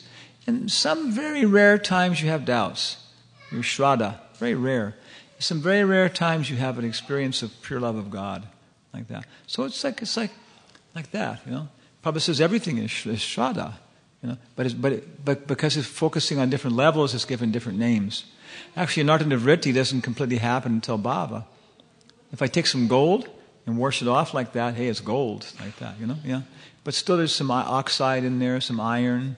I've got to melt it and heat it and then Be pure. So bhava, that's when the nartars are gone down to the last tinge, like that, to burn them out. That prema. Like that. So there's a whole science, and we have to be able to teach this. This is what the whole Bhagavatam is aimed at, you know. And of course you can't teach beyond your level, like that, but you can direct people to proper sources like that, which is very essential, like that. People who can teach us like that. Hrishikeshananda, he wanted Prabhupada to translate the Upadeshamrita. And Prabhupada said, I'm already doing Srimad Bhagavatam, now we're doing Chaitanya Charitamrita. Oh, how can I do this, you know? He said, please, Prabhupada, it's such an important book, and I've seen it in the Gaudiya Math, different places they have like that. He said, all right, you come every afternoon, and I'll dictate it. And then Mother Narayani can type it, you know. So because of him, we have the Upadeshamrita. It's there. I have no suspicion, I haven't done this, but I've noticed many of the verses I've noticed, Prabhupada says, in Upadeshamrita, Rupa Goswami explains this like this. So you can start to identify. I have a suspicion every single text is in Prabhupada's books.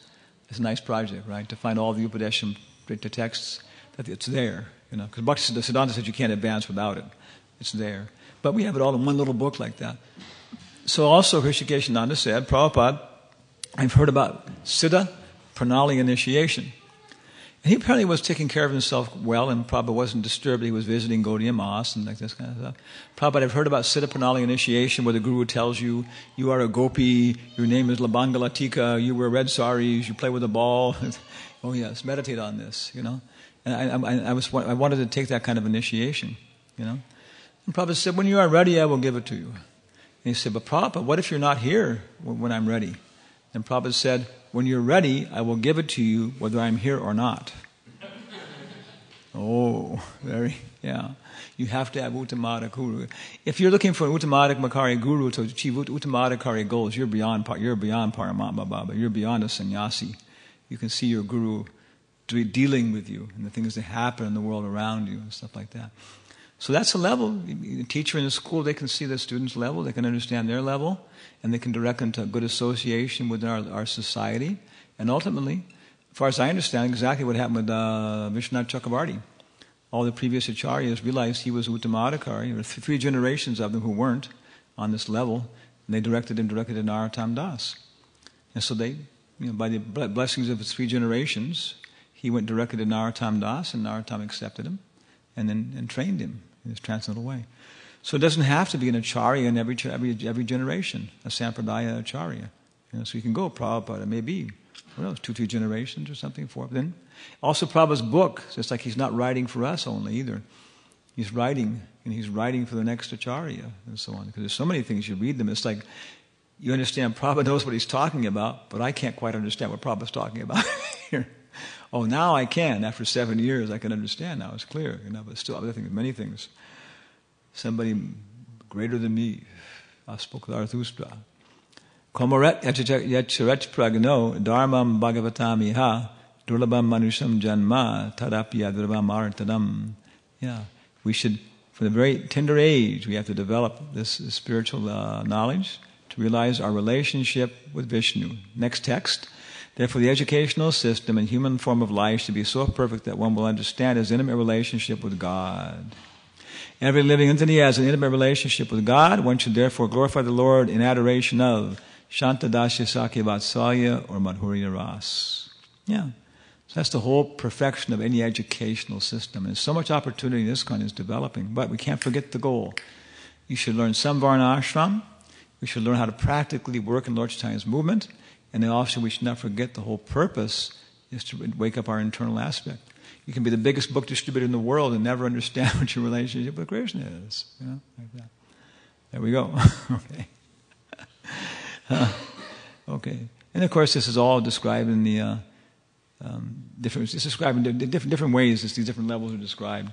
We of course discussed this one, but it's also discussed in other places like that. Different levels. Yeah. Finally, the goal to play with Krishna. Yeah. What's that? Okay, these are the kind of practical processes. Yes. Okay. All glory to Srila Prabhupada. Thank you very much. So, any questions, comments, or complaints? Yes, sir. Complaints. Microphone, please hurl forward the microphone. Or where did it go? Oh, it's over there. Okay. Dun dun dun dun dun dun dun dun dun dun dun dun dun dun dun dun dun dun. Hare Krishna Maharaj. Hare Krishna Prabhu. Maharaj, the entire teaching of the scriptures and the chanting and all this philosophy is for the self-realization. For the self-realization, the science of the self-realization, and the understanding the Atma part within us and the Paramatma part, the Supreme person. So the Varnasrama system, how did that affect or adopt in that to learning to the self-realization, the science of Krishna? Prabhupada says Varna Ashram Dharma is that psycho-social system that accelerates the evolution of the transcendental qualities of the self. Bhagavad Dharma is hearing, chanting, worshipping. It directly wakes up the soul through all these phases like that. But a good environment to protect all that and make it work better is Varna Ashram, like that. If you're in your proper situation in Dharma, it's just like I have a seed, okay? But then I have to have nice and proper soil, proper light, proper air, proper protection, like that, and then it will grow very nicely. Other than that, the example is there. Jesus Christ said, I'm tossing out seeds, but some of them fall on the stones, and they die quickly. Some fall in the soil, but it's not very deep, and so they grow a little while and they die. And Lord Chaitanya gave the same example like that.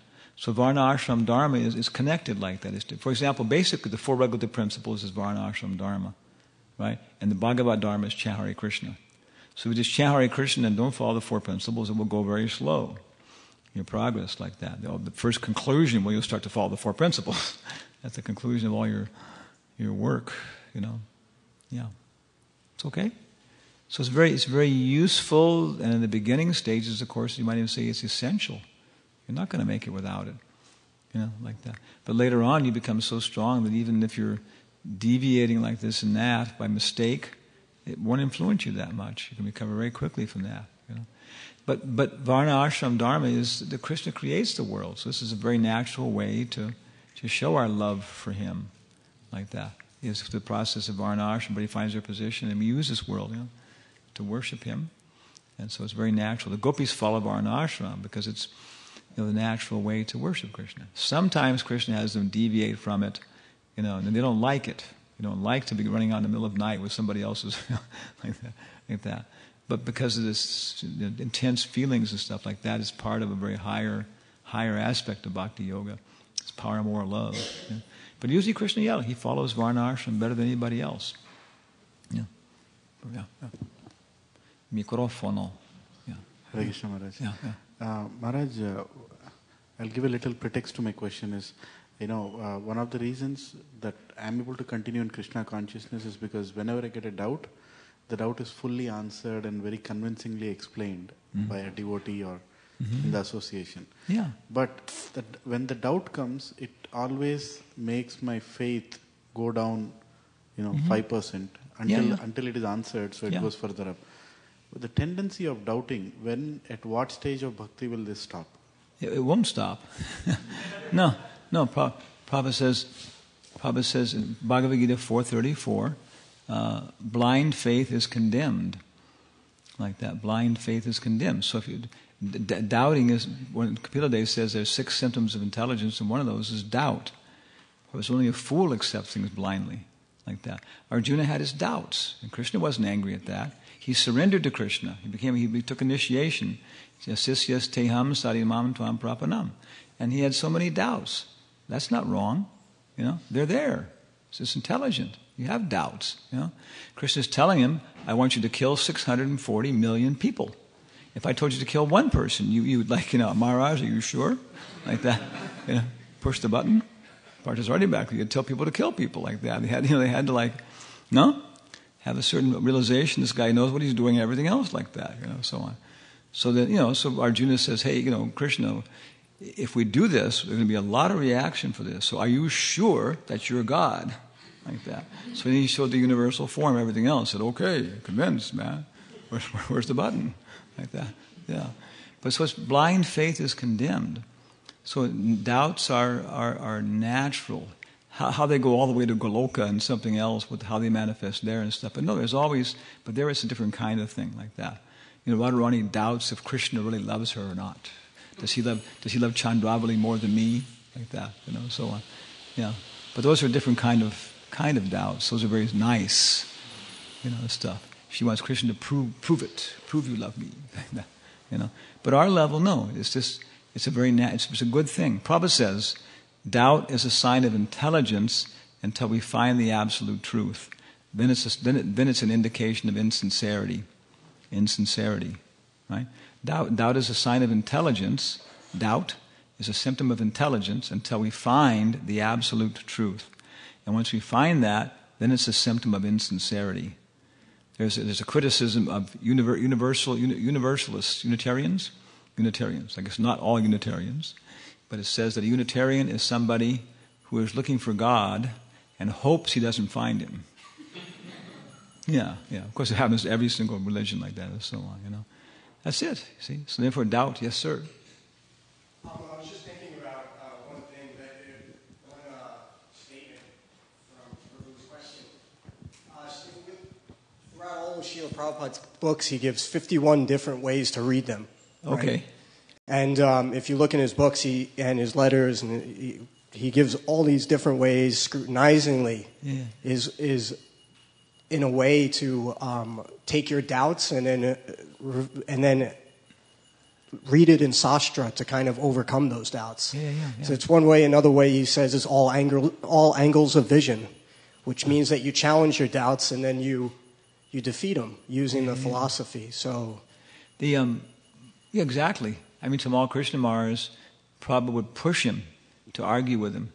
Prabhupada would say, yes, Prabhupada. Then he would push him until finally he would say, well, no, Prabhupada. You could argue this way, Prabhupada. And they would be arguing there like other devotees were wondering what's going on.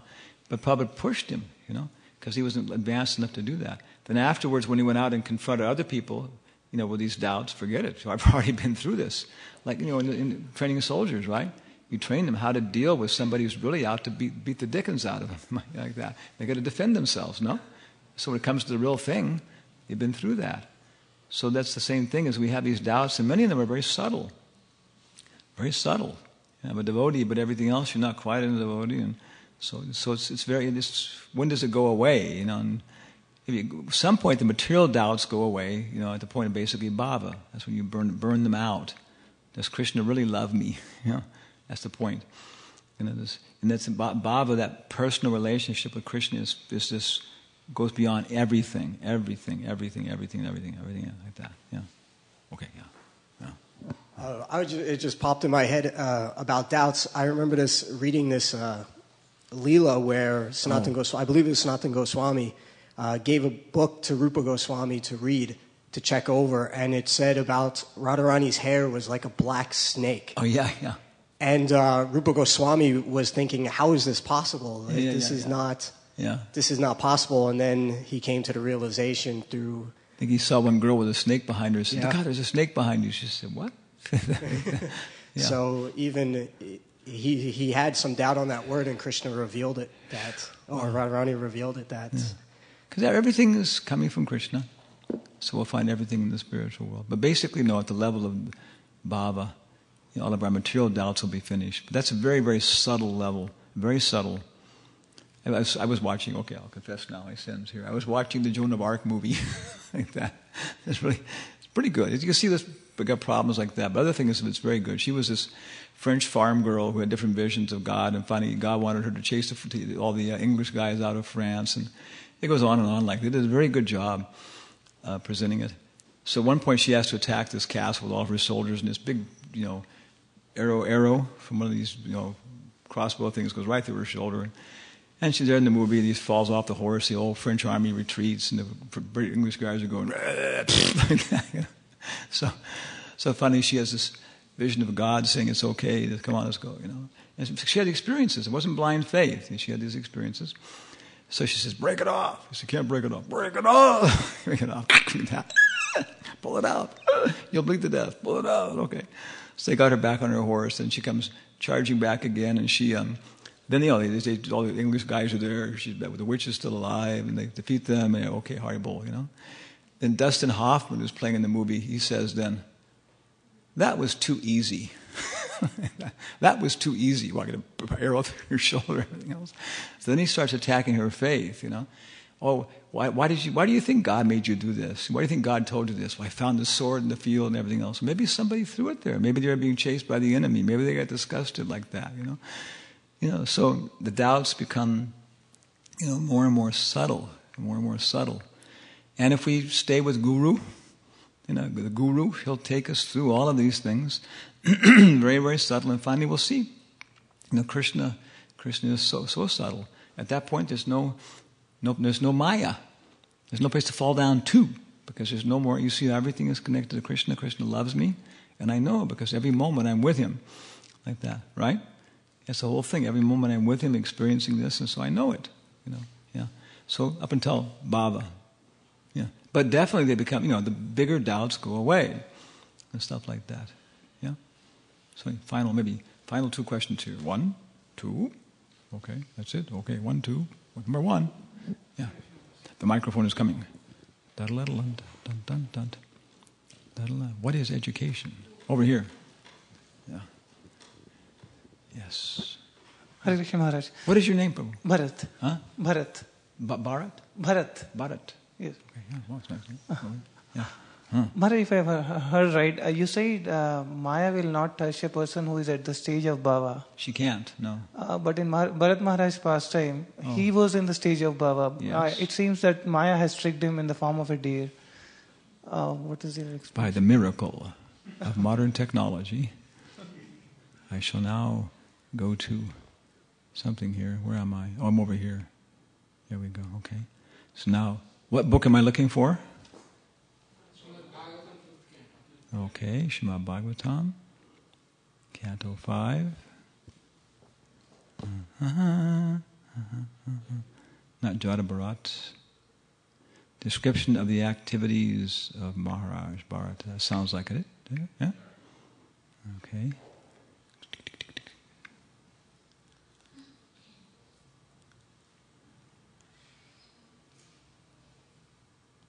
Okay, here it is. My dear king, in this way, Maharaj Bharata was overwhelmed. Before he was talking about, I think it was, this is where? Yeah, before it talks about he came to the level of bhava, okay. My dear king, in this way, Maharaj Bharata was overwhelmed by uncontrollable desires, which was manifest in the form of a deer. Due to the fruity results of his past deeds, he fell down from mystic yoga austerities, worship the Supreme Personality of Godhead. Okay, and the Prabhupada says, if it were not due to his past fruitive activities, how could he have been attracted to the deer after giving up the association of son, family, etc., etc.? How could he show such uncontrollable affection for a deer? This was definitely due to his past karma. So Maya, karma was there. The king was so engrossed in petting and maintaining the deer that he fell down from his spiritual activities. In the course of time, insurmountable death, which is compared to a venomous snake, situated itself before him. Purport. Wow, it's a long text. As will be seen in later verses, Maharaj Bharata at the time of death would be forced to accept the body of a deer due to his attraction for the deer. In this regard, a question may be raised. How can a devotee be affected by past misconduct and vicious activities? In Brahma Samhita it is said, Karmani nirdirhata kintu cha bhakti bhajan. For those engaged in devotional service, bhakti bhajan, the results of past deeds are indemnified. According to this, Bharata Maharaj could not have been punished for his past misdeeds.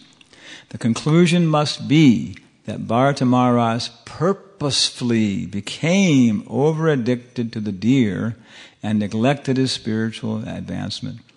To immediately rectify his mistake, for a short time he was awarded the body of a deer. This was just to increase his desire for devotional service. Yeah, so that's the point. We always have free will, even wherever we are. If we didn't have that, then we wouldn't be interesting to Krishna. And Krishna, but we do. We're created, okay? And Krishna doesn't know what our potential is. We don't know. we can work on it to discover more and more skills, more and more abilities. And Krishna doesn't know what his potential is. You know? So Krishna's ever interested in every single person, because every single person's different. He's a supreme enjoyer. He wants to have all the ice cream like that. All 31 flavors at the same time. 31 tongues like that. Yeah. Yeah. So everybody's, no? So that's it. At the platform of bhava, there's no accidental fall down. There's no reaction from karma. But still we have free will. We always do. Now when we hear this, Jita Raga Bhaya Krodha, we become afraid. Bhaya, I'm responsible for my activities. I don't want to be responsible for my activities like that. Force me to stay in the spiritual world. When you go to the spiritual world, you can't come back. Like that. No, you can come back. No. You're forced to stay there. You're so much pleasure you can't leave, even if you want to. This is called heroin addiction. Like that. You're slave of pleasure, slave of pain. You're still a slave. No. So it's very frightening, but then we start to realize, but at the same time too, this means that I can do something for Krishna. I can do something for Krishna that nobody else can do. You know? And Krishna, will appreciate something unique. Wow. So I'm small, but I'm as good as God. The final steps of bhakti yoga are really intense.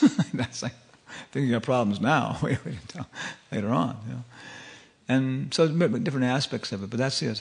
At the level of bhava, Krishna Surya Sam Maya Hayan Andakar Nahan Krishna Tan Nahi Maya Adhikar. Probably uses that verse. That point, it's very clear like that. So if you go with Maya, it means you made the choice. Like that. Okay. Last question. Yeah. Dandavats Maharaj.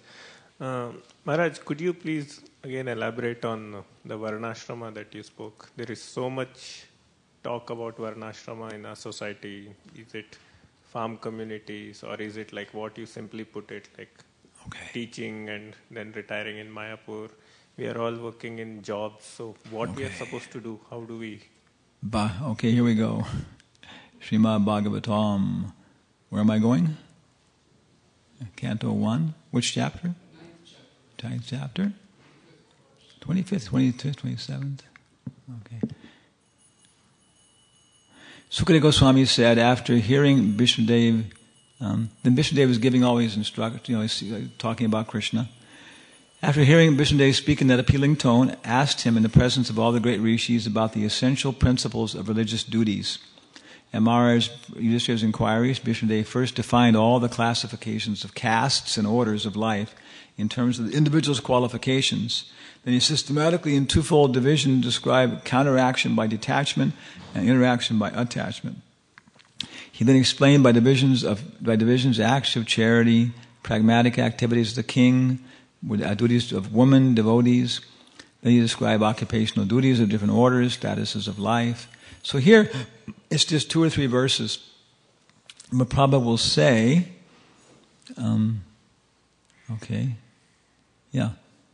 the conception of 4 castes and 4 orders of life as planned by the Lord himself, Bhagavad Gita 4.13, is to accelerate transcendental qualities of the individual person, right?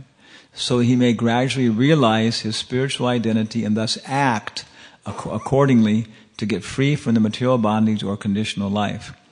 In almost all the Puranas, the subject matter is described in the same spirit. Almost all, Prabhupada says.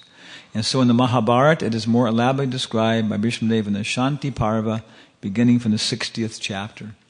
So, and then probably these 2 purports right here, there you can find wonderful explanation of the whole topic. It's unlimited. All of our books give so much details.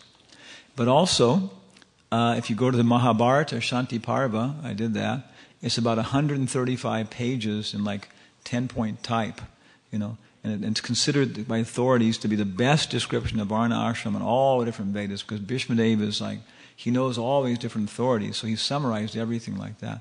That's why I think it says in the presence of all the rishis, Bhishmadeva gave his instructions, because it's like quite outstanding that he would do this in front of these great authorities. But Krishna asked him to do it. He didn't want to do it in front of Krishna's presence, but Krishna said, I want you to do it and get the credit. So he started crying a little bit. He said, okay, I'll do it. So it's here, in these 2 purports. Very nice. Every word counts.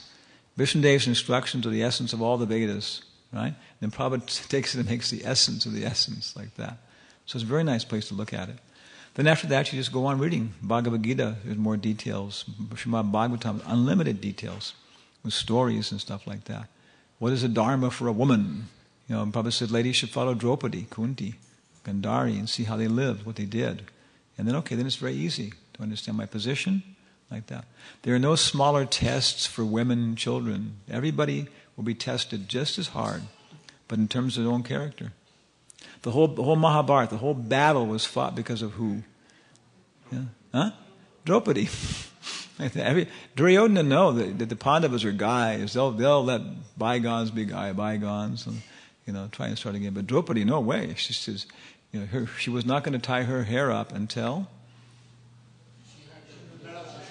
until she washed her hair in Dushashan's blood. So in the Mahabharata movie, which I happen to have just right here. So, thought you were going to go home tonight, didn't you? Yeah. This is Peter Brook's Mahabharata.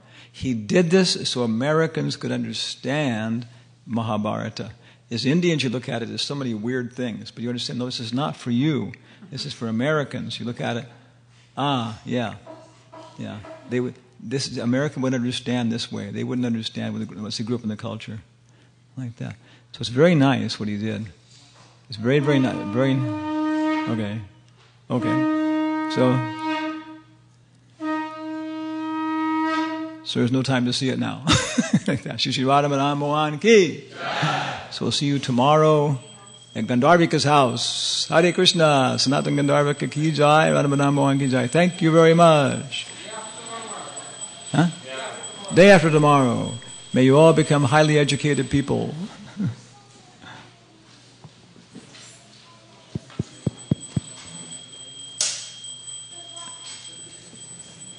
Oh, there he is. Wow. Okay, earrings. Okay, wow, far out. They help?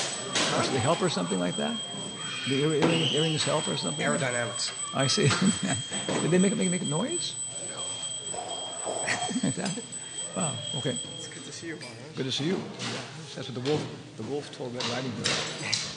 Good to see you. How long are you in town for? Until Tuesday. Okay, so. They're going to chastise me now for not being longer, staying longer. Tomorrow we're going to go to Berserkly. Oh, you're going to Berserkly?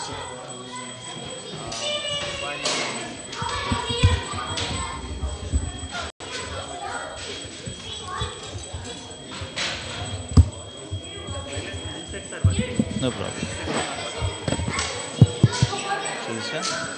जीव जयो जयो गोरा चांदे आरती कशोभा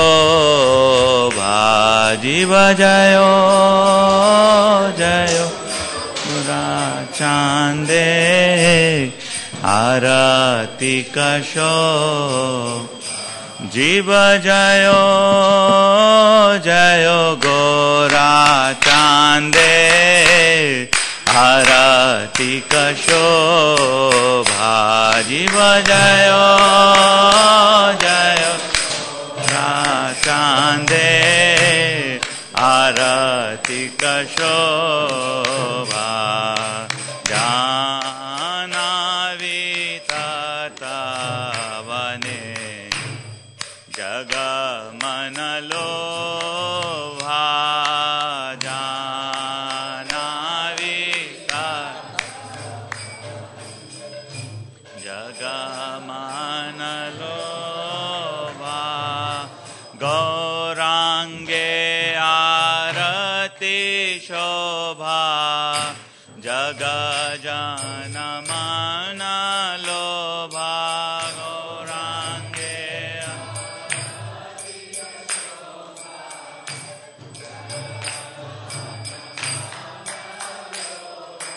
गौरांगे आरती कशोभा जग जाना मन लोभा गौरांगे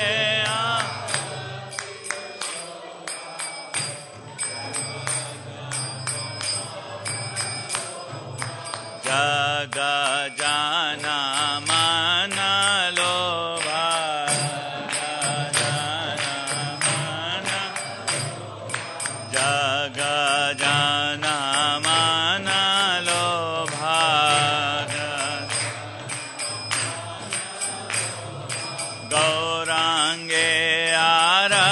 शोभा जग जान मान लोभा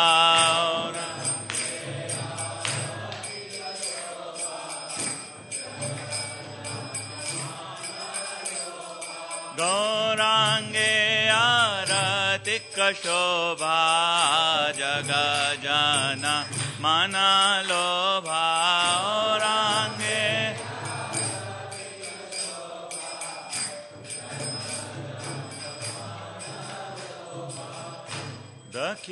दक्षिणे में ताए चांद हमें गदाधारा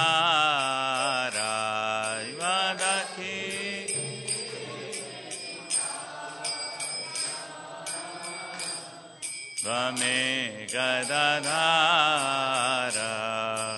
निकटे अद्वैताशिनी वास छत्रधारा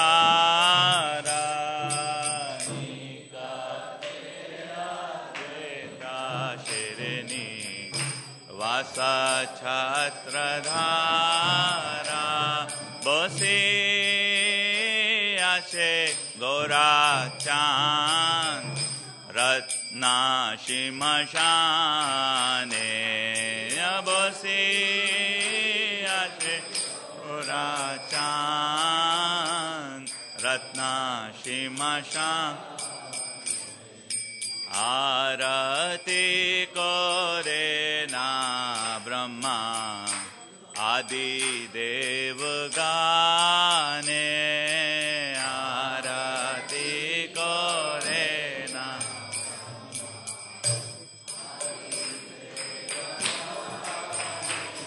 नरा हरि आदि कोरी चमर दुलाया नरा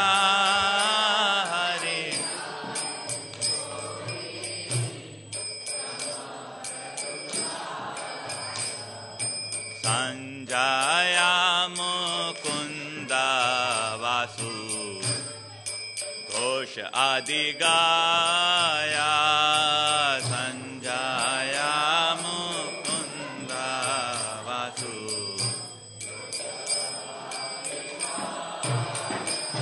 शंका बाजे घंटा बाजे बाजे करताला शिव शंकर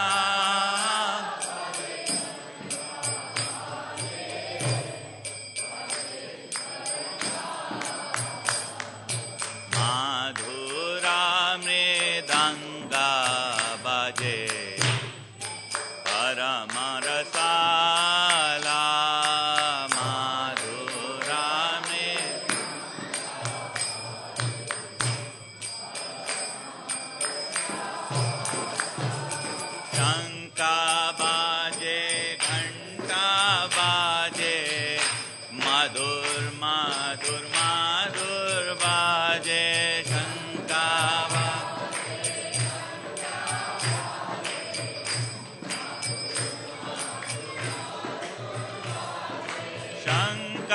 बाजे घंटा बाजे मधुर मधुर मधुर बाजे घंटा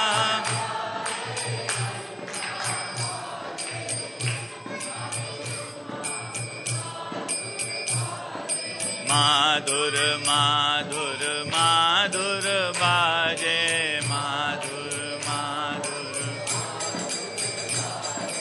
माधुर माधुर माधुर बाजे माधुर शंका बाजे घंटा बाजे माधुर माधुर माधुर बाजे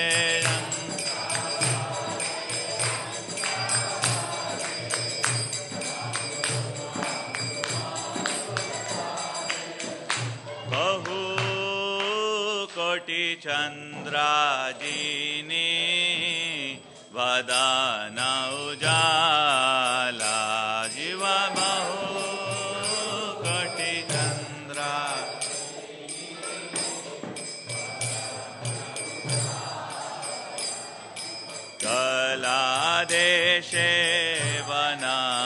माला तोरे झलमाला देशे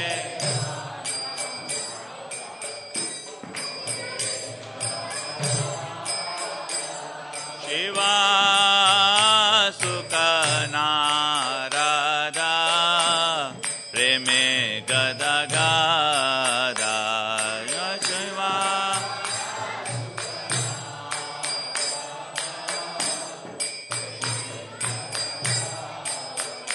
ठाकुर भगति विनोदा देखे गौरा संपादा भगति विनोदा देखे जीव जयो जयो गोरा चांदे आरती कशोभा जीव जयो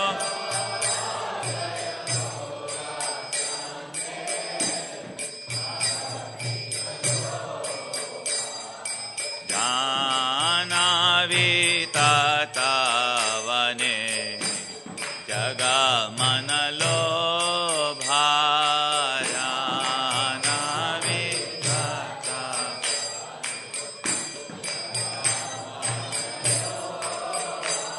नमा ॐ विष्णुपदाय कृष्णपेष्टाय भूतले श्रीमते भक्तिवेदांत स्वामी इति नामिने नमः ॐ विष्णुपदाय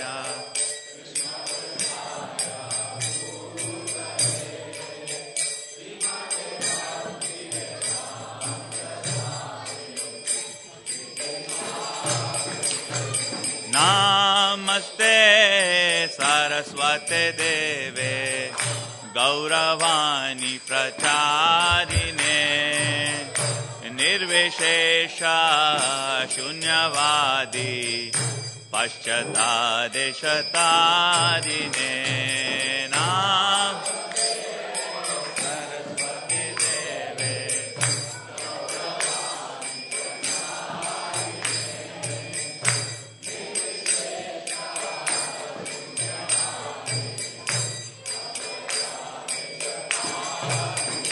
जय श्री कृष्ण चैतन्य प्रभु नित्यानंदा श्री अद्वैत गदाधर शिवासादि गौर भक्त वृंदा जय श्री कृष्ण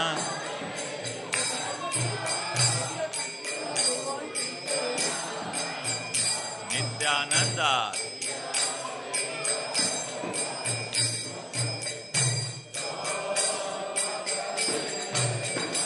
जय श्री कृष्ण चैतन्य प्रभु नित्यानंदा श्री अद्वैत गदाधर शिवासादि गौरा भक्त वृंदा जय Shri Krishna Chaitanya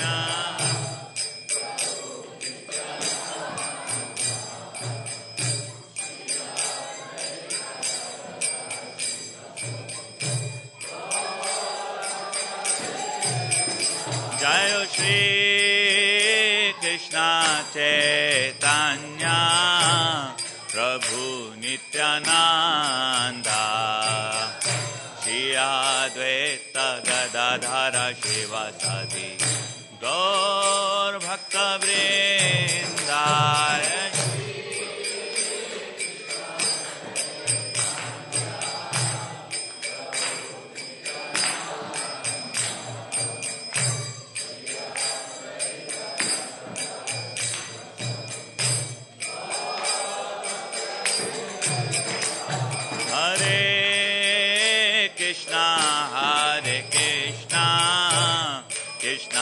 Krishna Hare Hare Hare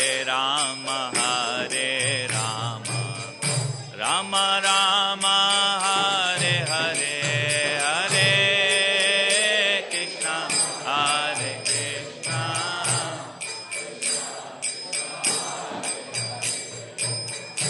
Hare Rama Hare Rama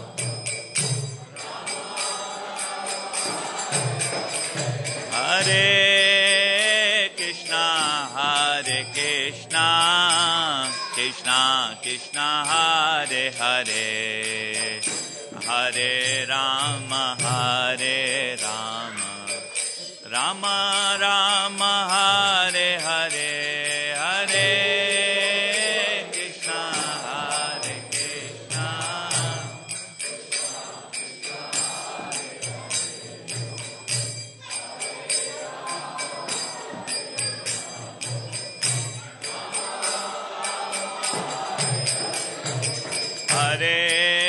Krishna Hare Krishna Krishna Krishna Hare Hare Hare Rama Rama Rama Hare Hare Hare Krishna Krishna Krishna Hare Hare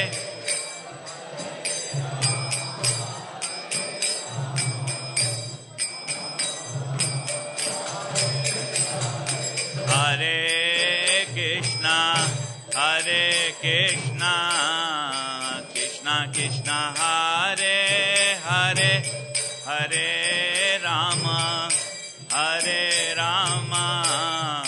Rama Rama Hare Hare Hare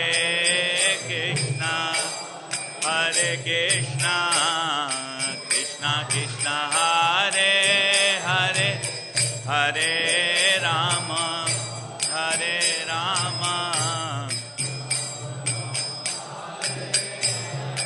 Hare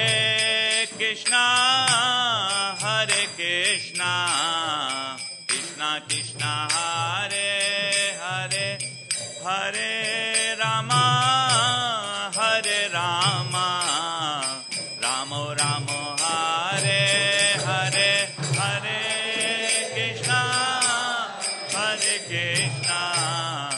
Krishna Krishna Hare Hare Hare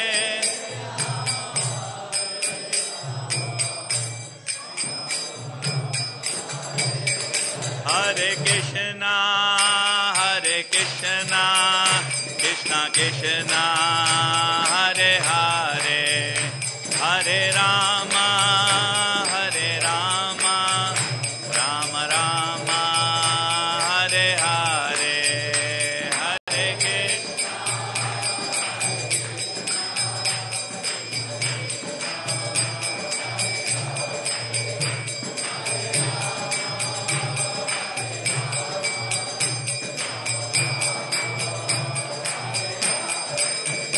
Hare Krishna Hare Krishna Krishna Hare Hare Hare Rama Rama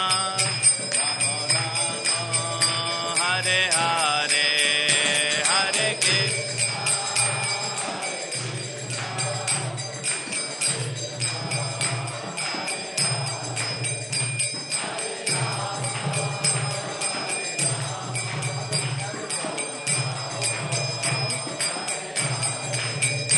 Hare Krishna Hare Krishna Krishna Hare Hare Hare Rama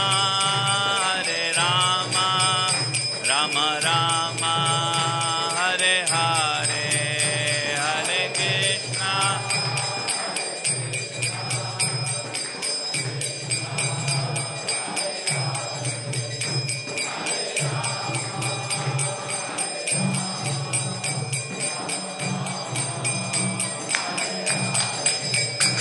Hare Krishna Hare Krishna Krishna Hare Hare Hare Rama Rama Hare Hare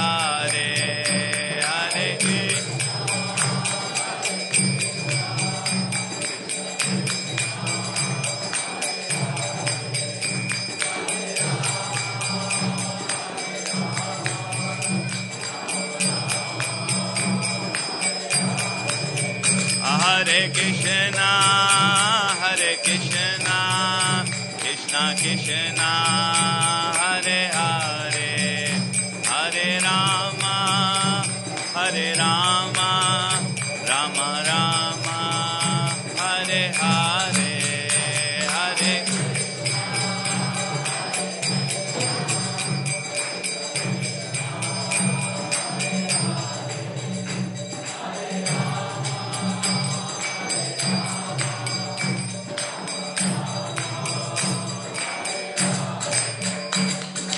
Jayo Jayo Shri Chaitanya, Jayo Nityananda, Jayo Jayo Shri Chaitanya, Jayo Jayo Shri Chaitanya, Jayo Nityananda,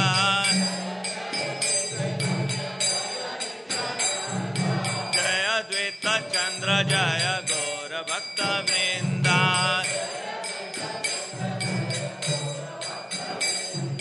Jaya Dvaita Chandra, Jaya Gaura Bhakta Vrinda, Hari Haraya Nama, Krishna Yadavaya Namaha,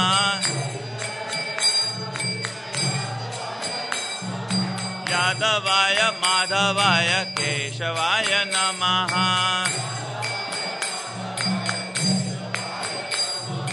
Gopal Govinda Ram Shri Madhusudan, Giridhari Gopinath Madana Mohan, Shri Chaitanya Nityananda Shri Advaita Sita, Hari Guru Vaishnava Bhagavata Gita, Shri Rupa Shri Sanatana Bhatta Raghunatha, Shri Jiva Gopal Bhatta Das Raghunatha, Jayo Jayo Shri Chaitanya, Jayo Nityananda, Jai Mahaprabhu, Jaya Dvaita Chandra, Jaya Gaura Bhakta Vrinda, Jaya Advaita Chandra, Jaya Gaura Bhakta Vrinda, Nitai Gauranga, Nitai Gauranga, Nitai Gauranga, Nitai Gauranga, Nitai Gauranga, Gaura Hari,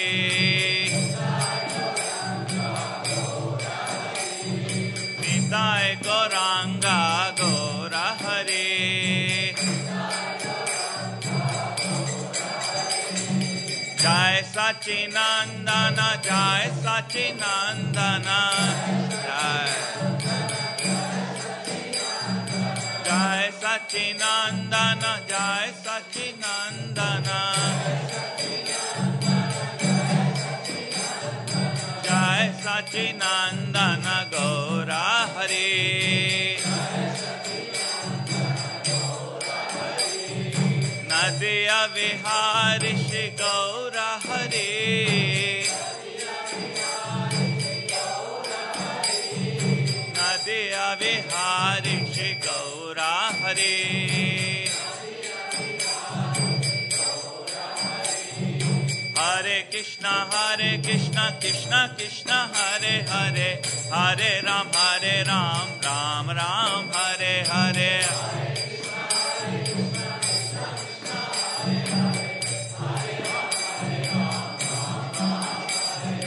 Hare Krishna, Krishna Krishna, Hare Hare, Hare Ram, Ram Ram, Hare Hare,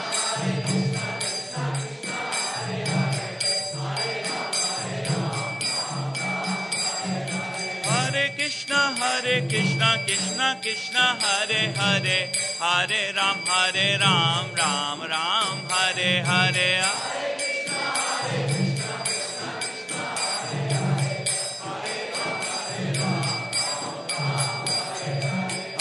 Krishna Krishna Krishna Hare Hare, Hare Ram Ram Ram Hare Hare, Hare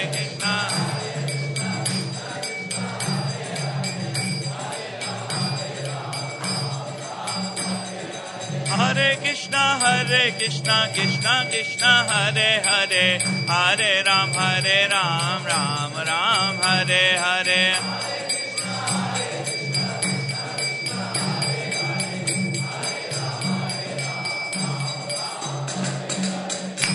Jayo Radha Madan Mohan Radha Madan Mohan Radhe.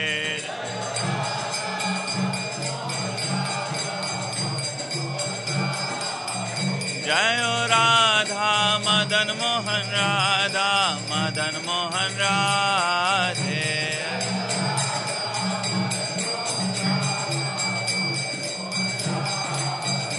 Jaya Mahaprabhu Jaya Mahaprabhu Jaya Mahaprabhu Jaya Mahaprabhu.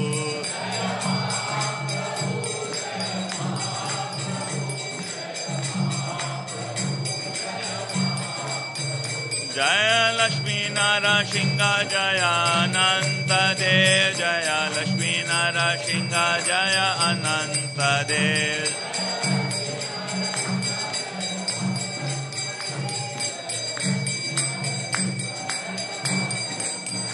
Jaya Jaya Prabhupada Prabhupada Prabhupada Jaya Jaya Prabhupada Jaya Jaya Prabhupada.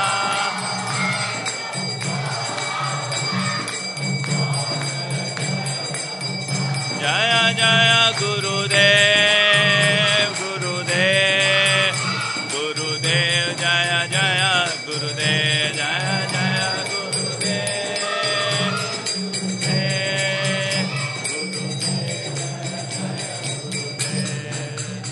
Nitai Gaur Premanande. जय ओम विष्णुपाद परमहंस परिव्रजकाचार्य अष्टोत्तर शत Shrimad A.C. Bhaktivedanta स्वामी शिला प्रभुपाद की जय. जय ओम विष्णुपाद परमहंस परिव्रजकाचार्य अष्टोत्तर शत श्रीमद भक्ति सिद्धांत सरस्वती गोस्वामी महाराज की जय. अनंत कोटि वैष्णविंद की जय. नामाचार्य श्री हरिदास ठाकुर की जय. प्रेम से कहो श्री कृष्ण चैतन्य प्रभु नित्यानंदा श्री अद्वैत गदाधर शिवास आदि गौर भक्त वृंद की जय. श्री श्री राधा कृष्ण गोप गोपीनाथ श्याम कुंड राधा कुंड गिरि गोवर्धन की जय. वृंदावन धाम की जय. नवदीप मायापुर धाम की जय. जगन्नाथपुरी धाम की जय. तुलसी देवी की जय. भक्ति देवी की जय. गंगा मई की जय. यमुना मई की जय. ट्रांसेंडेंटल बुक डिस्ट्रीब्यूशन की जय. ISV न्यू टेम्पल की जय. All glories to the assembled devotees, Hare Krishna. All glories to the assembled devotees, Hare Krishna. All glories to the assembled devotees, Hare Krishna. All glories to Shri Shri Guru and Gauranga. All glories to Srila Prabhupada. Who wants to sing? Start. Namaste Narasimhaya.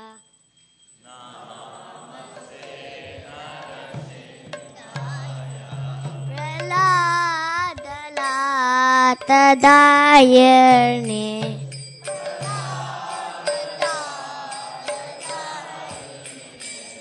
Hiranyakashipu raksha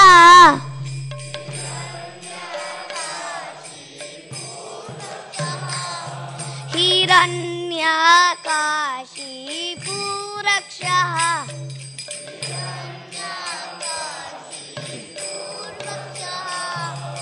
Shilatankanakalaye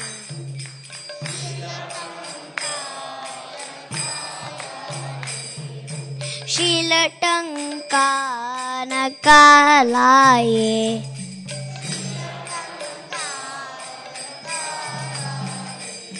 Bahir Narsimha Hridaye Narsimha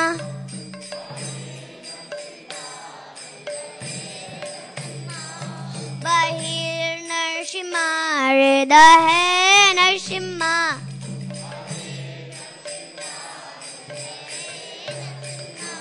Narsimha Madim Sharana Prapade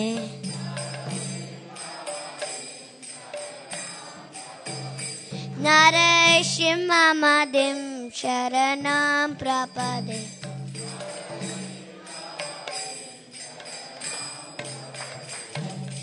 तव करकमलवरेणाकम् अद्भुतशृङ्गार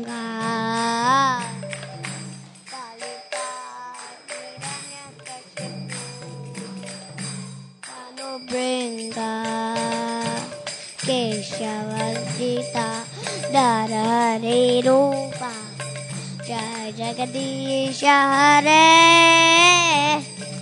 Jai Jagadisha Hare Jai Jagadisha Hare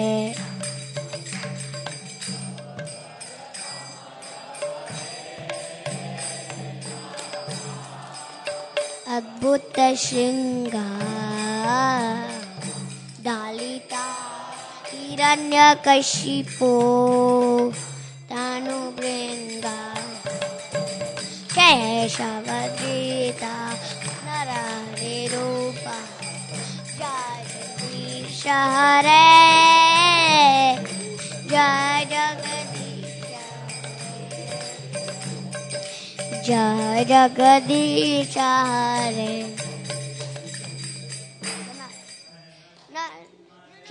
Keshavadrita Narahari Rupa Jai Jagadisha Hare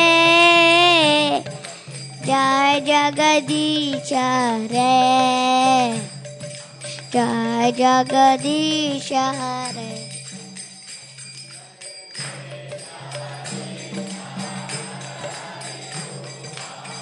Jai Jagadisha Hare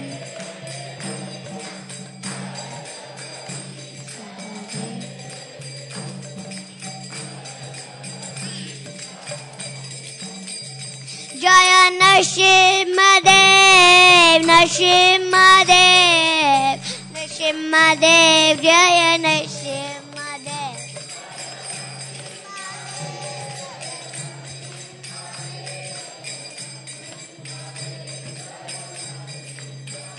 Jaya Bhakta Prahlad Prahlad Bhakta Prahlad Jaya Bhakta Prahlad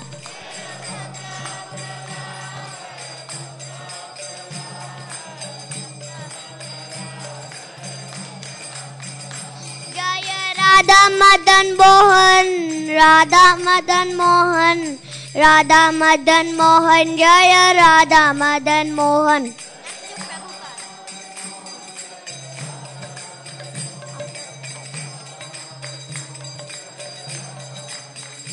Jaya Mahaprabhu Mahaprabhu Mahaprabhu Jaya Mahaprabhu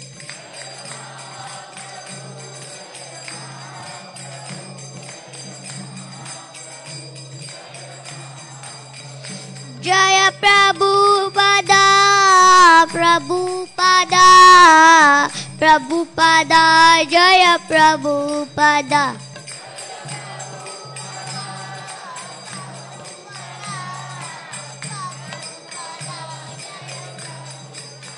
Nitai Gaura Hari Bol Hari Bol Hari Bol Nitai Gaura Hari Bol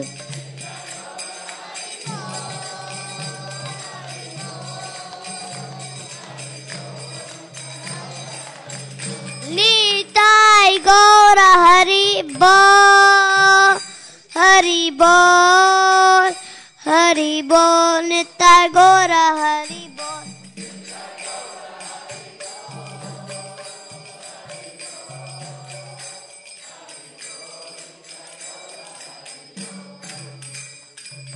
Narasimhadeva भगवान की प्रहलाद महाराज की गौर प्रेमानंदी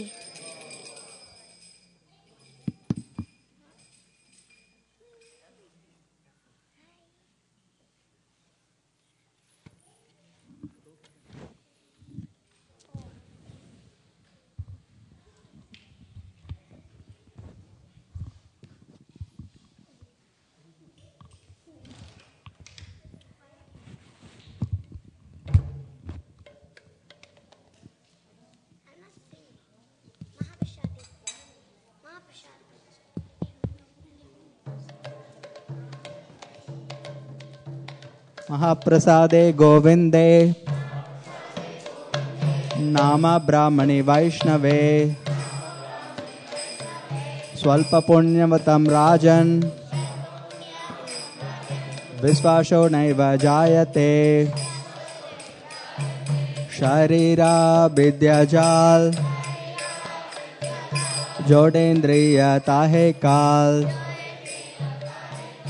जीवे फले विषय सागरे तारा मध्य जीवति लोभो मोया सुतुर्मति ताकि जेता कठिन संसारे कृष्ण बड़ दोय मोय कोरी बार जीव जय स्वप्रसादन दिलो बाय से नामृत पाओ राधा कृष्ण गुण गाओ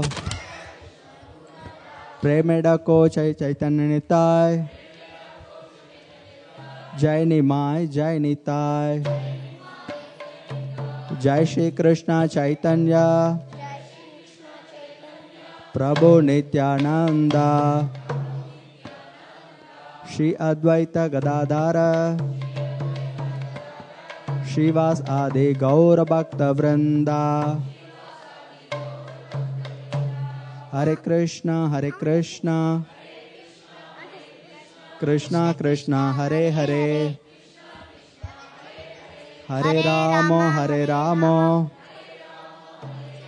राम राम हरे हरे श्री श्री महाप्रसादम की जय। महाप्रसादे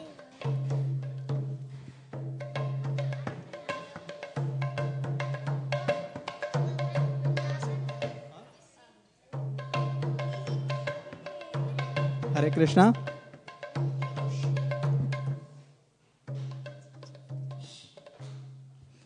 Hare Krishna.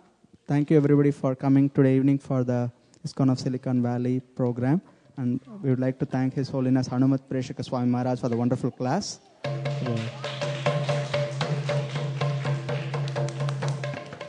And our Kirtan singers Damodar Vansidhari Prabhu and Vrindavan. And all the Mridanga players and Kartal players and the Hare Krishna chanters. And also we have morning program of His Holiness Hanumat Preshak Swami Maharaj coming Saturday morning. He'll be here from 7:30 to 10. So we'll have program. I forgot the topic. Varnashram Sunday. Yes, it's a topic on education. Yes, it's based on the Raja. Today was Raja Vidya. Right? So we request all of you to come for that program. Oh, just a minute, Damodar.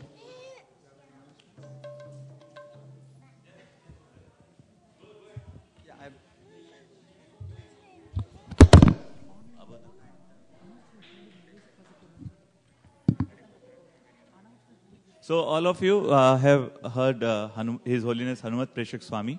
Maharaj will be here for the entire week. So please do not miss Saturday morning. Maharaj will be here as well as Sunday evening. So please take full association with Maharaj. All of you would have known that last weekend we had a grand opening celebration for this temple in which lot of people visited all around North America. And in case you want to see some recorded broadcasts, you go to ISKCONSiliconValley.com. And if you have missed those events, you can watch recorded broadcasts. Few things which we wanted to highlight was over 140 Srimad Bhagavatam was distributed from this center from Ram Navami onwards. So that's a very big number. And the book distribution team collected over $50,000 just by doing Sankirtan. So those were very key highlights. And then we had a very quick fundraising for new temple. And in one day, in less than one and a half hour, I think less than 30 minutes, devotees at ISV and all around the world came forward and they donated over $54,000. So we thank for each and every one of this lovely community and for all the contribution and sacrifices they are doing, helping in serving Shri Radha Madan Mohan, Shri Gauranga Mahaprabhu and Shri Lakshmi Nrsimhadev. So we request you to be part of all other programs which we are having. If you want to even associate more than the regular 3 programs, if you go to ISKConSiliconValley.com, you can see there are classes going on Intel, other places, and you can associate there. Okay? We would like to request if someone would like to stay for cleaning. It takes around 35 to 40 minutes of cleaning. We want at least 2. How much volunteers we need, Ramanand Sakha Prabhu? Today? 7 volunteers? Okay, we need 7 volunteers. 1, 2, 3, 4, 5. Okay, wonderful. Okay, 6. I can be also there, Prabhu. So let's meet Ramanand Sakha Prabhu after Prashadam and we'll quickly do that. Any other announcement, Prabhu? Thank you so much.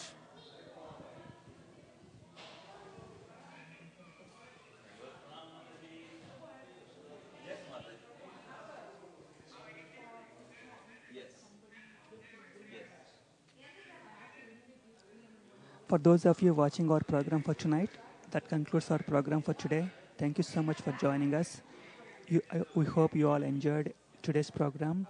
We will again be going live starting this Saturday at 7:30 a.m. US Pacific time. Thank you so much again for joining us. Hare Krishna.